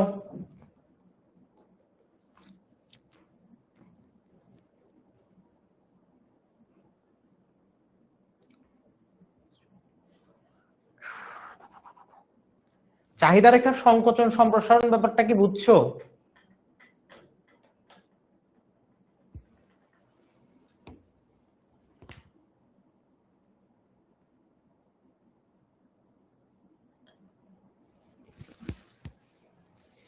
সুরাইয়া সুলতানা, স্যার দ্রুত পড়ান, ক্লাস শেষ করেন। আচ্ছা, মানে আপনি কি আমাদের পেইড ব্যাচের স্টুডেন্ট নাকি নতুন স্টুডেন্ট বলেন তো?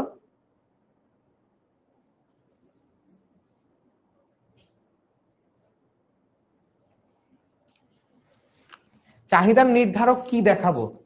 চাহিদার নির্ধারক বলতে মানে চাহিদার পরিমাণ কমবে না বাড়বে এটা কার উপর নির্ভর করে?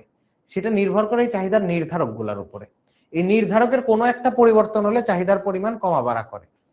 তো এই যে নির্ধারক যেগুলো আছে এইগুলার মধ্যে দ্রব্যের নিজস্ব দাম পরিবর্তনের জন্য সংকোচন সম্প্রসারণ হয়, আর দাম বাদে অন্য যে কোনো যদি নির্ধারক পরিবর্তিত হয় সেটার জন্য চাহিদা রেখার স্থানান্তর ঘটে। তার মানে দুইটা জিনিসই কিন্তু পড়া থাকা লাগবে। তো আমি জাস্ট এইখানে সংকোচন আর সম্প্রসারণটা দেখালাম। তো আমাদের যেটা দরকার ছিল, একটা প্রশ্ন যেটা আমরা আটকায় গেলাম, যেটার জন্য এখানে আসা, ঠিক আছে? আসছি আমরা কোথায়?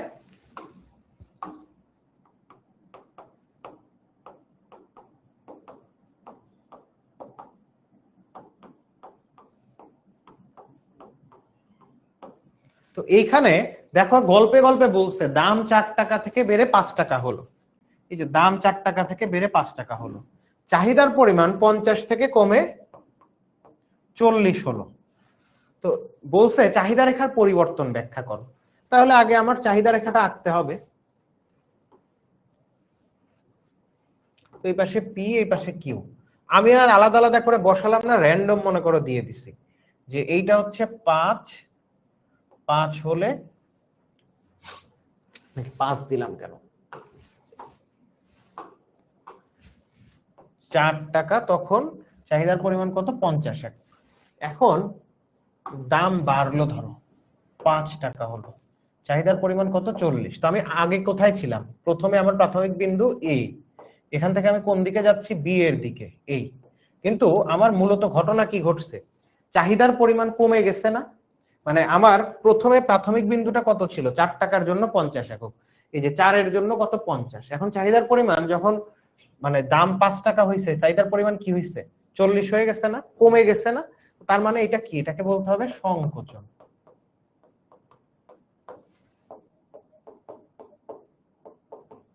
সংকোচন হয়েছে। তো চিত্র লিখতে হবে, চিত্র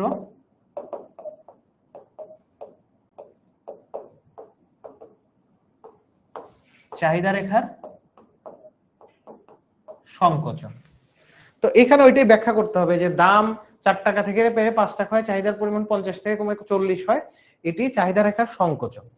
এই আর কিছু ব্যাখ্যা ট্যাখ্যা এরকম নরমাল গাইড টাইড দেখে নিও।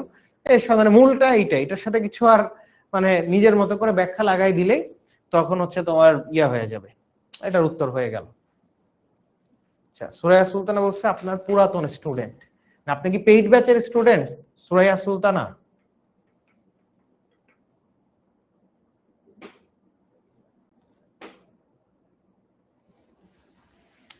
এই প্রশ্নটা বোঝা গেছে?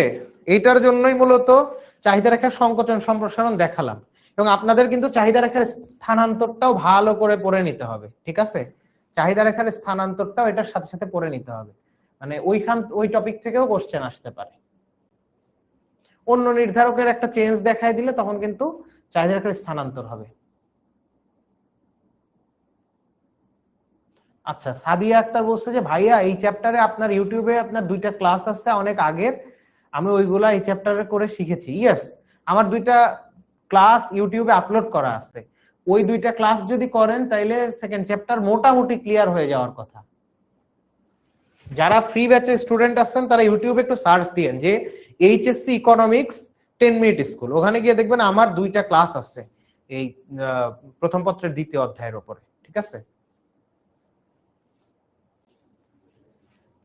আচ্ছা, পেইড ব্যাচের না, ওকে, বুঝতে পেরেছি। এখন আসেন আমরা আরেকটা কি আমি বললাম, তাহলে মানে 4টা জায়গা থেকে কোশ্চেন হতে পারে। উপযোগ, এরপর কি চাহিদা সমীকরণ, চাহিদা রেখার সংকোচন সম্প্রসারণ বা যোগান, যোগানের সংকোচন সম্প্রসারণ। 3 নাম্বার যে কোশ্চেন, মানে 3 নাম্বার যে জায়গাটা আছে সেটা হচ্ছে চাহিদা রেখার মানে মানে স্থিতিস্থাপকতা বা ইলাস্টিসিটি কোশ্চেন হইতে পারে, ঠিক আছে? তো স্থিতিস্থাপকতা খুবই গুরুত্বপূর্ণ এবং স্টুডেন্টদের এই চ্যাপ্টারে সবচেয়ে বেশি বোধহয় পেইনফুল হয় হচ্ছে স্থিতিস্থাপকতা নিয়ে। তো স্থিতিস্থাপকতা নিয়ে কেমন কোশ্চেন হতে পারে এটা একটু দেখি। এই যে 2 নাম্বার যে প্রশ্নটা আমরা দেখতেছিলাম, এইখানেই কিন্তু একটা জিনিস বলা আছে, ঠিক আছে? এখানে একটা জিনিস বলা আছে কি, এখানে একটা সমীকরণ দেওয়া আছে QD = 45 - 5P। ঘতে জিজ্ঞেস করছে উদ্দীপকের আলোকে চাহিদার স্থিতিস্থাপকতা নির্ণয় করো এবং দ্রব্যের প্রকৃতির উপর মন্তব্য করো, ঠিক আছে? এখানে কি বলছে যে চাহিদার স্থিতিস্থাপকতা নির্ণয় করো এবং দ্রব্যের প্রকৃতির উপর মন্তব্য করো।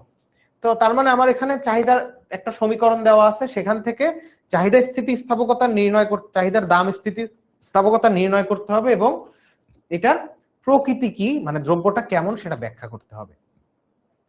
তো স্থিতিস্থাপকতায় আমি ধরে নিচ্ছি যে আপনারা স্থিতিস্থাপকতা অলরেডি পড়ছেন।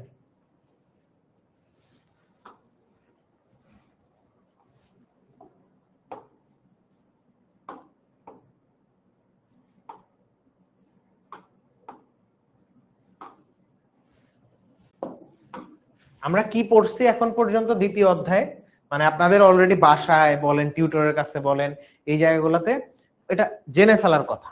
সেটা হচ্ছে স্থিতিস্থাপকতা। প্রথম যেটা আপনাদের মনে প্রশ্ন আসার কথা যে স্যার স্থিতিস্থাপকতা আমি কেন শিখবো, কি জন্য দরকার স্থিতিস্থাপকতা?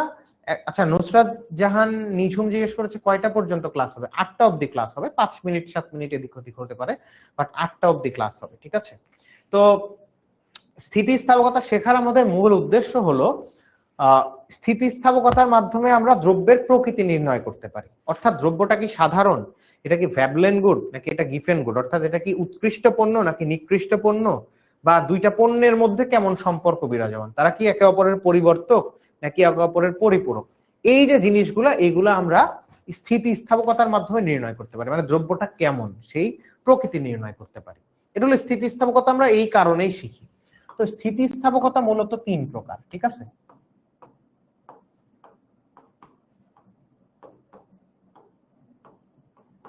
স্থিতিস্থাপকতা স্থিতিস্থাপকতা বলতে চাহিদার স্থিতিস্থাপকতা। হ্যাঁ, চাহিদার স্থিতিস্থাপকতা তিন প্রকার। কি কি? এক নাম্বার হচ্ছে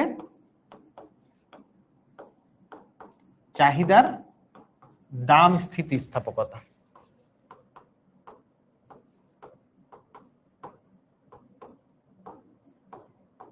এটাকে বলতেছে ইডি, ই সাবস্ক্রিপ্ট ডি, মানে ইলাস্টিসিটি অফ ডিমান্ড, চাহিদার দাম স্থিতিস্থাপকতা।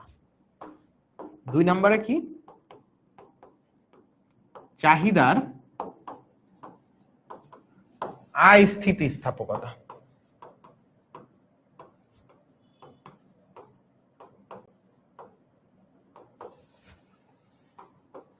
এটাকে কি দ্বারা প্রকাশ করে? এইটাকে ইওয়াই দ্বারা প্রকাশ করে। বিভিন্ন বইয়ে বিভিন্ন রকম দেয়া থাকতে পারে। তিন নাম্বার কি? তিন নাম্বার হচ্ছে আড়াআড়ি স্থিতিস্থাপকতা।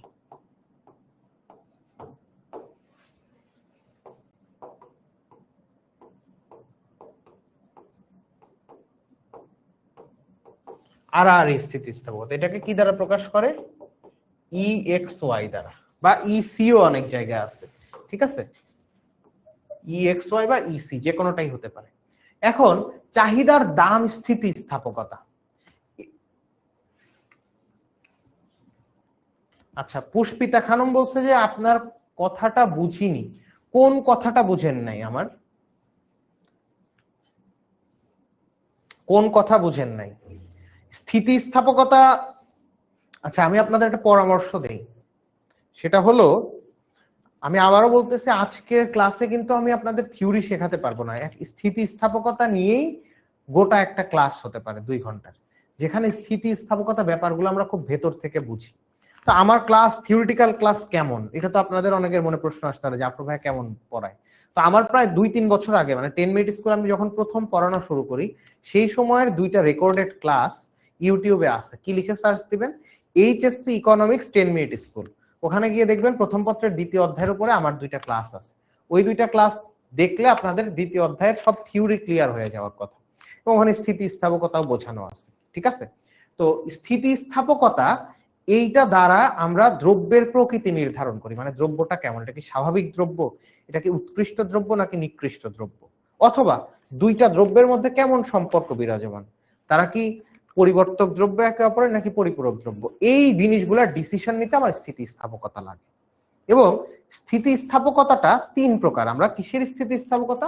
চাহিদার স্থিতিস্থাপকতা 3 প্রকার। প্রথম প্রকার কি? চাহিদার দাম স্থিতিস্থাপকতা, চাহিদার আয় স্থিতিস্থাপকতা, আড়াআড়ি স্থিতিস্থাপকতা। এগুলো প্রত্যেকটা আলাদা আলাদা আরো ব্যাখ্যা আছে, আমি জাস্ট আপনাদের রিকল করাই দিতেছি, বুঝছেন? তো এখানে চাহিদার দাম স্থিতিস্থাপকতার ফর্মুলা কি? এই ফর্মুলারও কিন্তু আলাদা ব্যাখ্যা আছে, মনে রাখার জন্য সেই ব্যাখ্যাগুলো জানা থাকা দরকার। তো যাই হোক, আমি এখানে আপনাদের মনে করার সুবিধার্থে জাস্ট ফর্মুলাটা আরেকবার লিখে দিচ্ছি। তাহলে চাহিদার দাম স্থিতিস্থাপকতা ইডি ইজ ইকুয়াল টু কি? Del Q divided by del P, P এর ক্রসে পি, কিউ এর ক্রসে কিউ। এটা হলো চাহিদার দাম স্থিতিস্থাপকতার ফর্মুলা। ঠিক আছে, del Q divided by del P, P এর ক্রস সোজা হবে পি, কিউ এর ক্রস সোজা হবে কিউ। এটা হলো চাহিদার দাম স্থিতিস্থাপকতার ফর্মুলা। ডেল কিউ মানে কি? কোয়ান্টিটির পরিবর্তন। ডেল পি মানে দামের পরিবর্তন। এখানে পি দ্বারা বোঝাবে প্রাথমিক দাম, আর কিউ দ্বারা বোঝাবে প্রাথমিক পরিমাণ।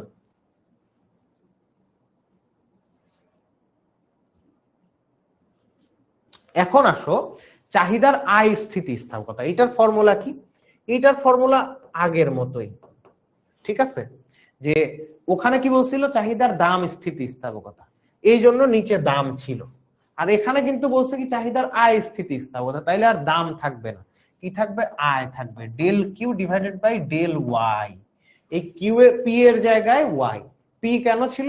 চাহিদার দাম স্থিতিস্থাপকতা, দামের জন্য। এখানে যেহেতু আয় বলছে সেই জন্য ওয়াই দিছি। ওয়াই দ্বারা কি বোঝাচ্ছি? আয়। Del Q divide by del Y, Y এর ক্রসে ওয়াই আর কিউ এর ক্রসে কিউ। এই ওয়াই দ্বারা বোঝাচ্ছে প্রাথমিক আয়, কিউ দ্বারা বোঝাচ্ছে প্রাথমিক পরিমাণ। এরপরে আসো আড়াআড়ি স্থিতিস্থাপকতা। দেখো, চাহিদার দাম স্থিতিস্থাপকতা নির্ণয় করার জন্য আমার কি কি লাগে? একই পণ্যের 2টা দাম এবং সেই দুইটা দামের জন্য চাহিদার পরিমাণ। আর আয়ের ক্ষেত্রে চাহিদার আয় স্থিতিস্থাপকতা নির্ণয় করতে আমার কি দেওয়া থাকা লাগে? দুইটা আয় এবং সেই দুইটা আয়ের বিপরীতে, মানে অন্তত দুইটা আয় এবং সেই দুইটা আয়ের বিপরীতে পণ্যটার যে কোনো একটা পণ্যের চাহিদার পরিমাণ। মানে চাহিদার দাম স্থিতিস্থাপকতা এবং আয় স্থিতিস্থাপকতায় একই পণ্য নিয়ে কাজ করতেছে, একই পণ্য নিয়ে কাজ করতেছে। আর চাহিদার আর স্থিতিস্থাপকতার উদ্দেশ্য কি? চাহিদার আর স্থিতিস্থাপকতার উদ্দেশ্য যে দুইটা পণ্যের মধ্যে কেমন সম্পর্ক বিদ্যমান সেইটা বের করা। তো দুইটা পণ্যের মধ্যে কেমন সম্পর্ক বিদ্যমান এইখানে যেহেতু মানে এই কথাটা আমরা মানে বের করতে চাই, তারা কি পরিবর্তক নাকি পরিপূরক। এখানে কি হয় জানেন, একটা পণ্যের দাম দেওয়া থাকে আর চাহিদার পরিমাণ দেওয়া থাকে অন্য আর একটা পণ্যের। তাহলে কি চাহিদার দাম স্থিতিস্থাপকতা, একই পণ্যের দাম এবং সেই পণ্যের চাহিদার পরিমাণ দেওয়া থাকে। কিন্তু যদি এরকম হয় যে একটা ছক দেওয়া এবং সেই ছকে একটা পণ্যের দাম দেওয়া আছে, চাহিদার পরিমাণ দেওয়া আছে অন্য আর একটা পণ্যের, তাহলে সেটা আমি আর স্থিতিস্থাপকতা দিয়ে করি। তো আর স্থিতিস্থাপকতার ফর্মুলাটা কি?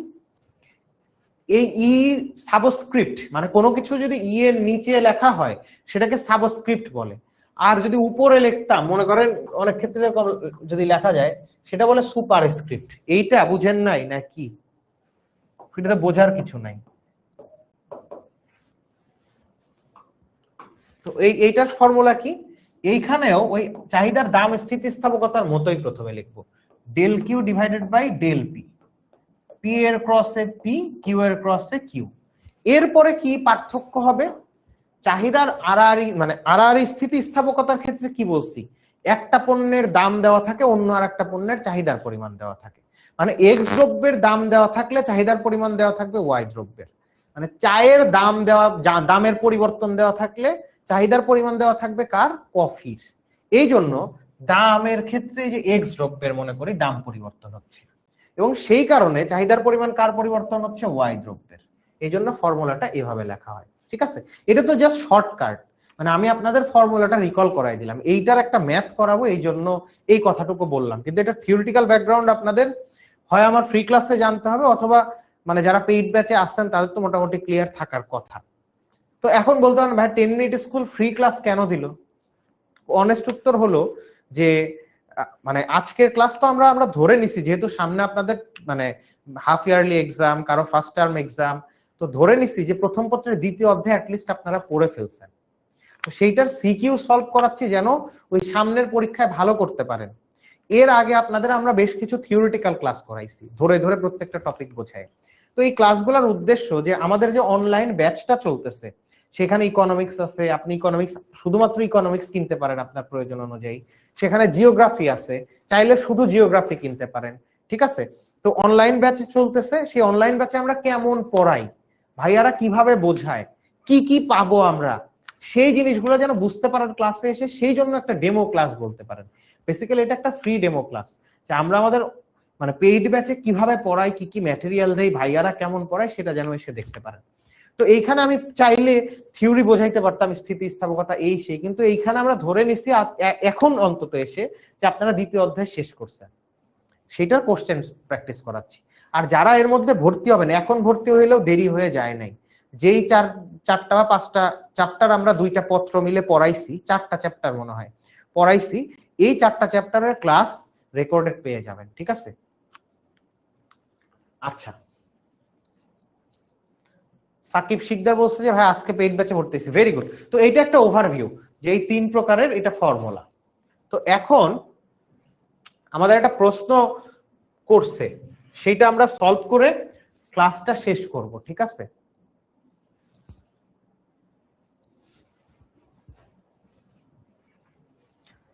QD is equal to 45 minus 5p। হ্যাঁ, এইটার মানে এই পণ্যের চাহিদার স্থিতিস্থাপকতা নির্ণয় করে দ্রব্যের প্রকৃতি নির্ধারণ করতে বলছে। QD is equal to 45 minus 5p।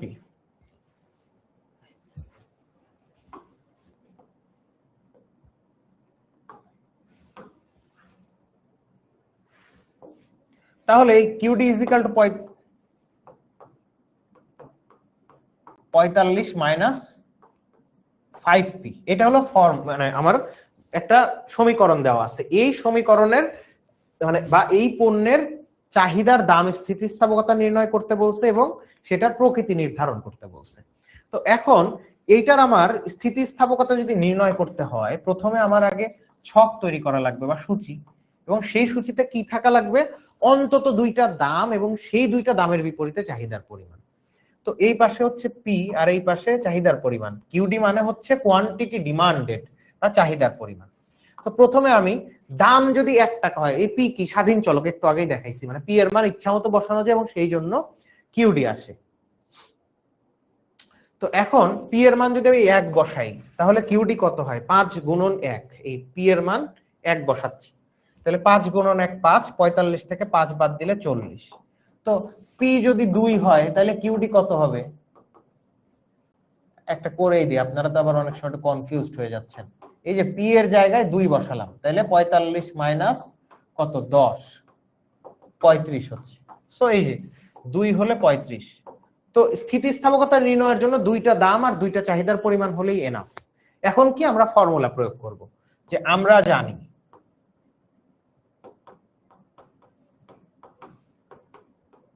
চাহিদার দাম স্থিতিস্থাপকতা নাকি,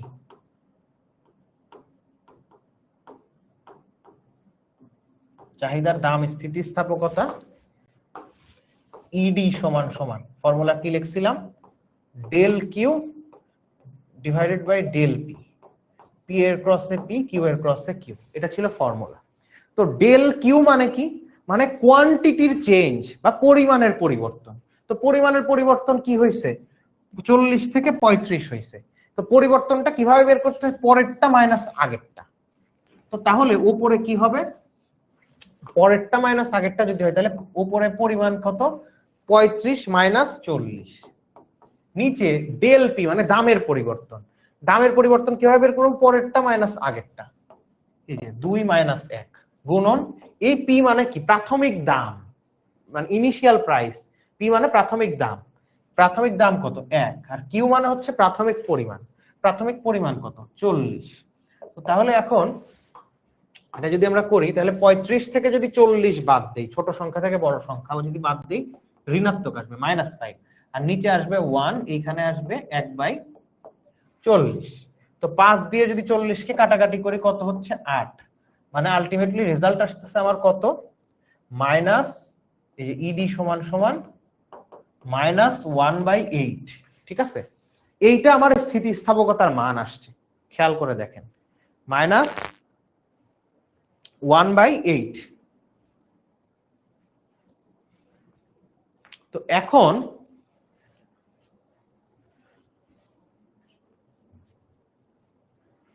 এই ইডি ইজিক্যাল টু -1/8 আসছে, এটা আমার প্রথম পার্ট, চাহিদার দাম স্থিতিস্থাপকতা বের করতে বলছে, এটা আমরা বের করলাম।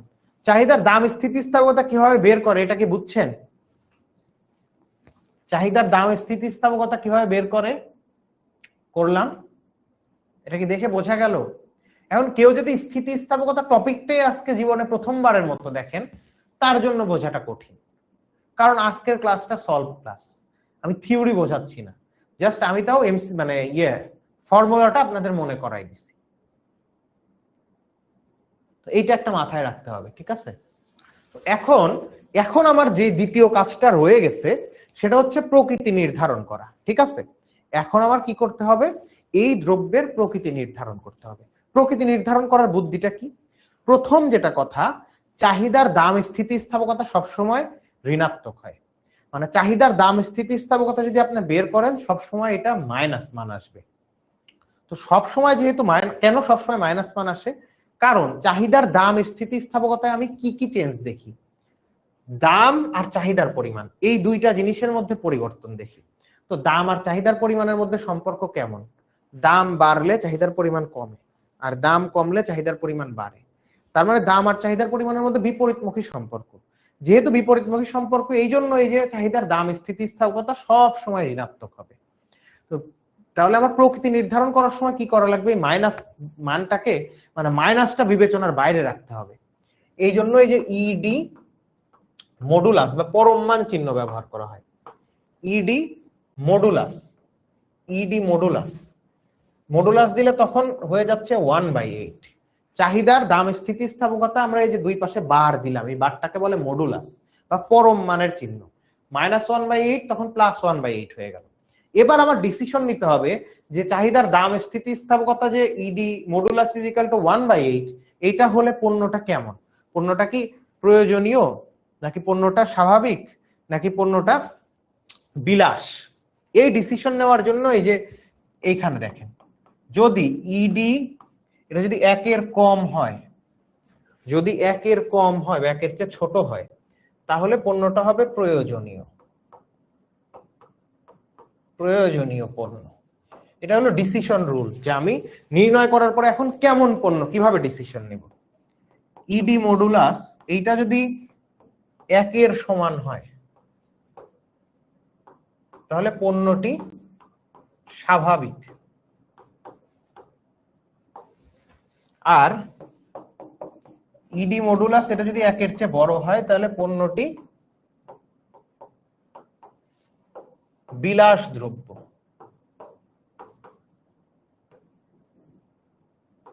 পণ্যটা বিলাস দ্রব্য, ঠিক আছে? এই তিনটা কেসে আমরা এই ডিসিশন নিতে পারবো।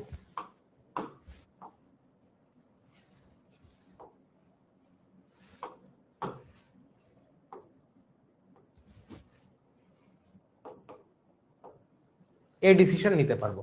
তো তাহলে এখন আমার এখানে কি ঘটনা ঘটছে? ED modulus is equal to 1/8, যা ইডি ইজ লেস দেন 1, অর্থাৎ পণ্যটি প্রয়োজনীয়, ঠিক আছে? এখানে লিখলাম, আপনার আপনার মতো করে গুছায় লিখবেন। মূল কথা হলো ED modulus is equal to 1/8, অর্থাৎ এটি ইডি মডুলাস 1-এর চেয়ে ছোট। যেহেতু 1-এর চেয়ে ছোট, সুতরাং পণ্যটা নিত্য প্রয়োজনীয় বা পণ্যটা প্রয়োজনীয়। এই যে এখানে বলছি 1-এর চেয়ে ছোট, 1/8, 1-কে 8 দ্বারা ভাগ করলে দেখেন 1-এর চেয়ে ছোট মান আসবে। তো যেহেতু এটা 1-এর চেয়ে ছোট, এই জন্য পণ্যটা প্রয়োজনীয়। এইরকম একইভাবে এখানে তো দাম আর চাহিদার পরিমাণ দেওয়া ছিল, এখানে যদি আয় আর সাথে চাহিদার পরিমাণ দেওয়া থাকে, তাহলে আমরা এই যে এই ফর্মুলা অ্যাপ্লাই করে চাহিদার আয় স্থিতিস্থাপকতা বের করে ফেলবো। আবার একইভাবে আপনাদের আর স্থিতিস্থাপকতা বের করা শিখতে হবে। মানে স্থিতিস্থাপকতা থেকে একটা কোশ্চেন আসবে, আবার ভারসাম্য থেকেও একটা কোশ্চেন আসবে। যেহেতু আজকে আমাদের ক্লাস টাইম ছিল 8টা অবধি, আর খুব বেশি সময় নাই, সো আমাদের এখানেই শেষ করতে হবে। এখন আপনাদের সাথে একটু কথা বলি। তো বলেন, মানে যারা অন্তত দ্বিতীয় অধ্যায় পড়ছেন, বুকে হাত দিয়ে অন্তত এইটুকু বলতে পারেন যে ভাই দ্বিতীয় অধ্যায়টা স্যারের কাছে বুঝছিলাম, একবার হলেও রিডিং করছি, তারা কি কোশ্চেনের সলভ গুলা বুঝতে পারছেন?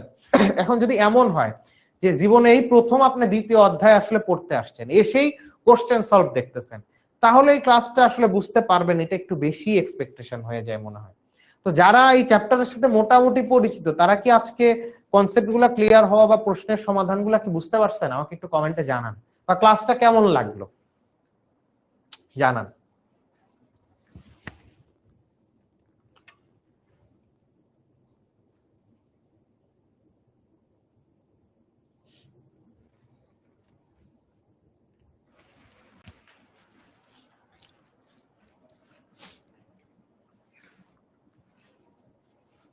একটু কমেন্টে জানান।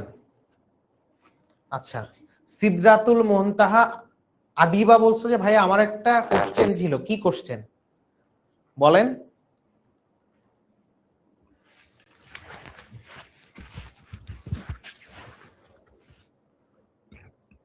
আচ্ছা, ওকে, ভেরি গুড।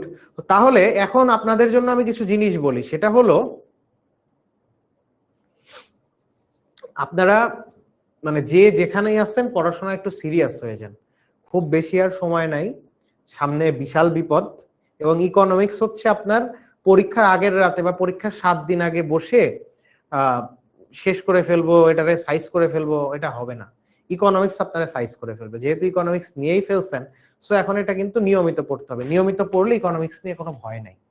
তো এই জন্য পরামর্শ হচ্ছে টিচারের কাছে পড়েন, বাসায় নিজে নিজে পড়েন, বা 10 মিনিট স্কুলের কোর্সে ভর্তি হন, সেটা আপনার ব্যাপার, কিন্তু পড়াটা চালু রাখেন।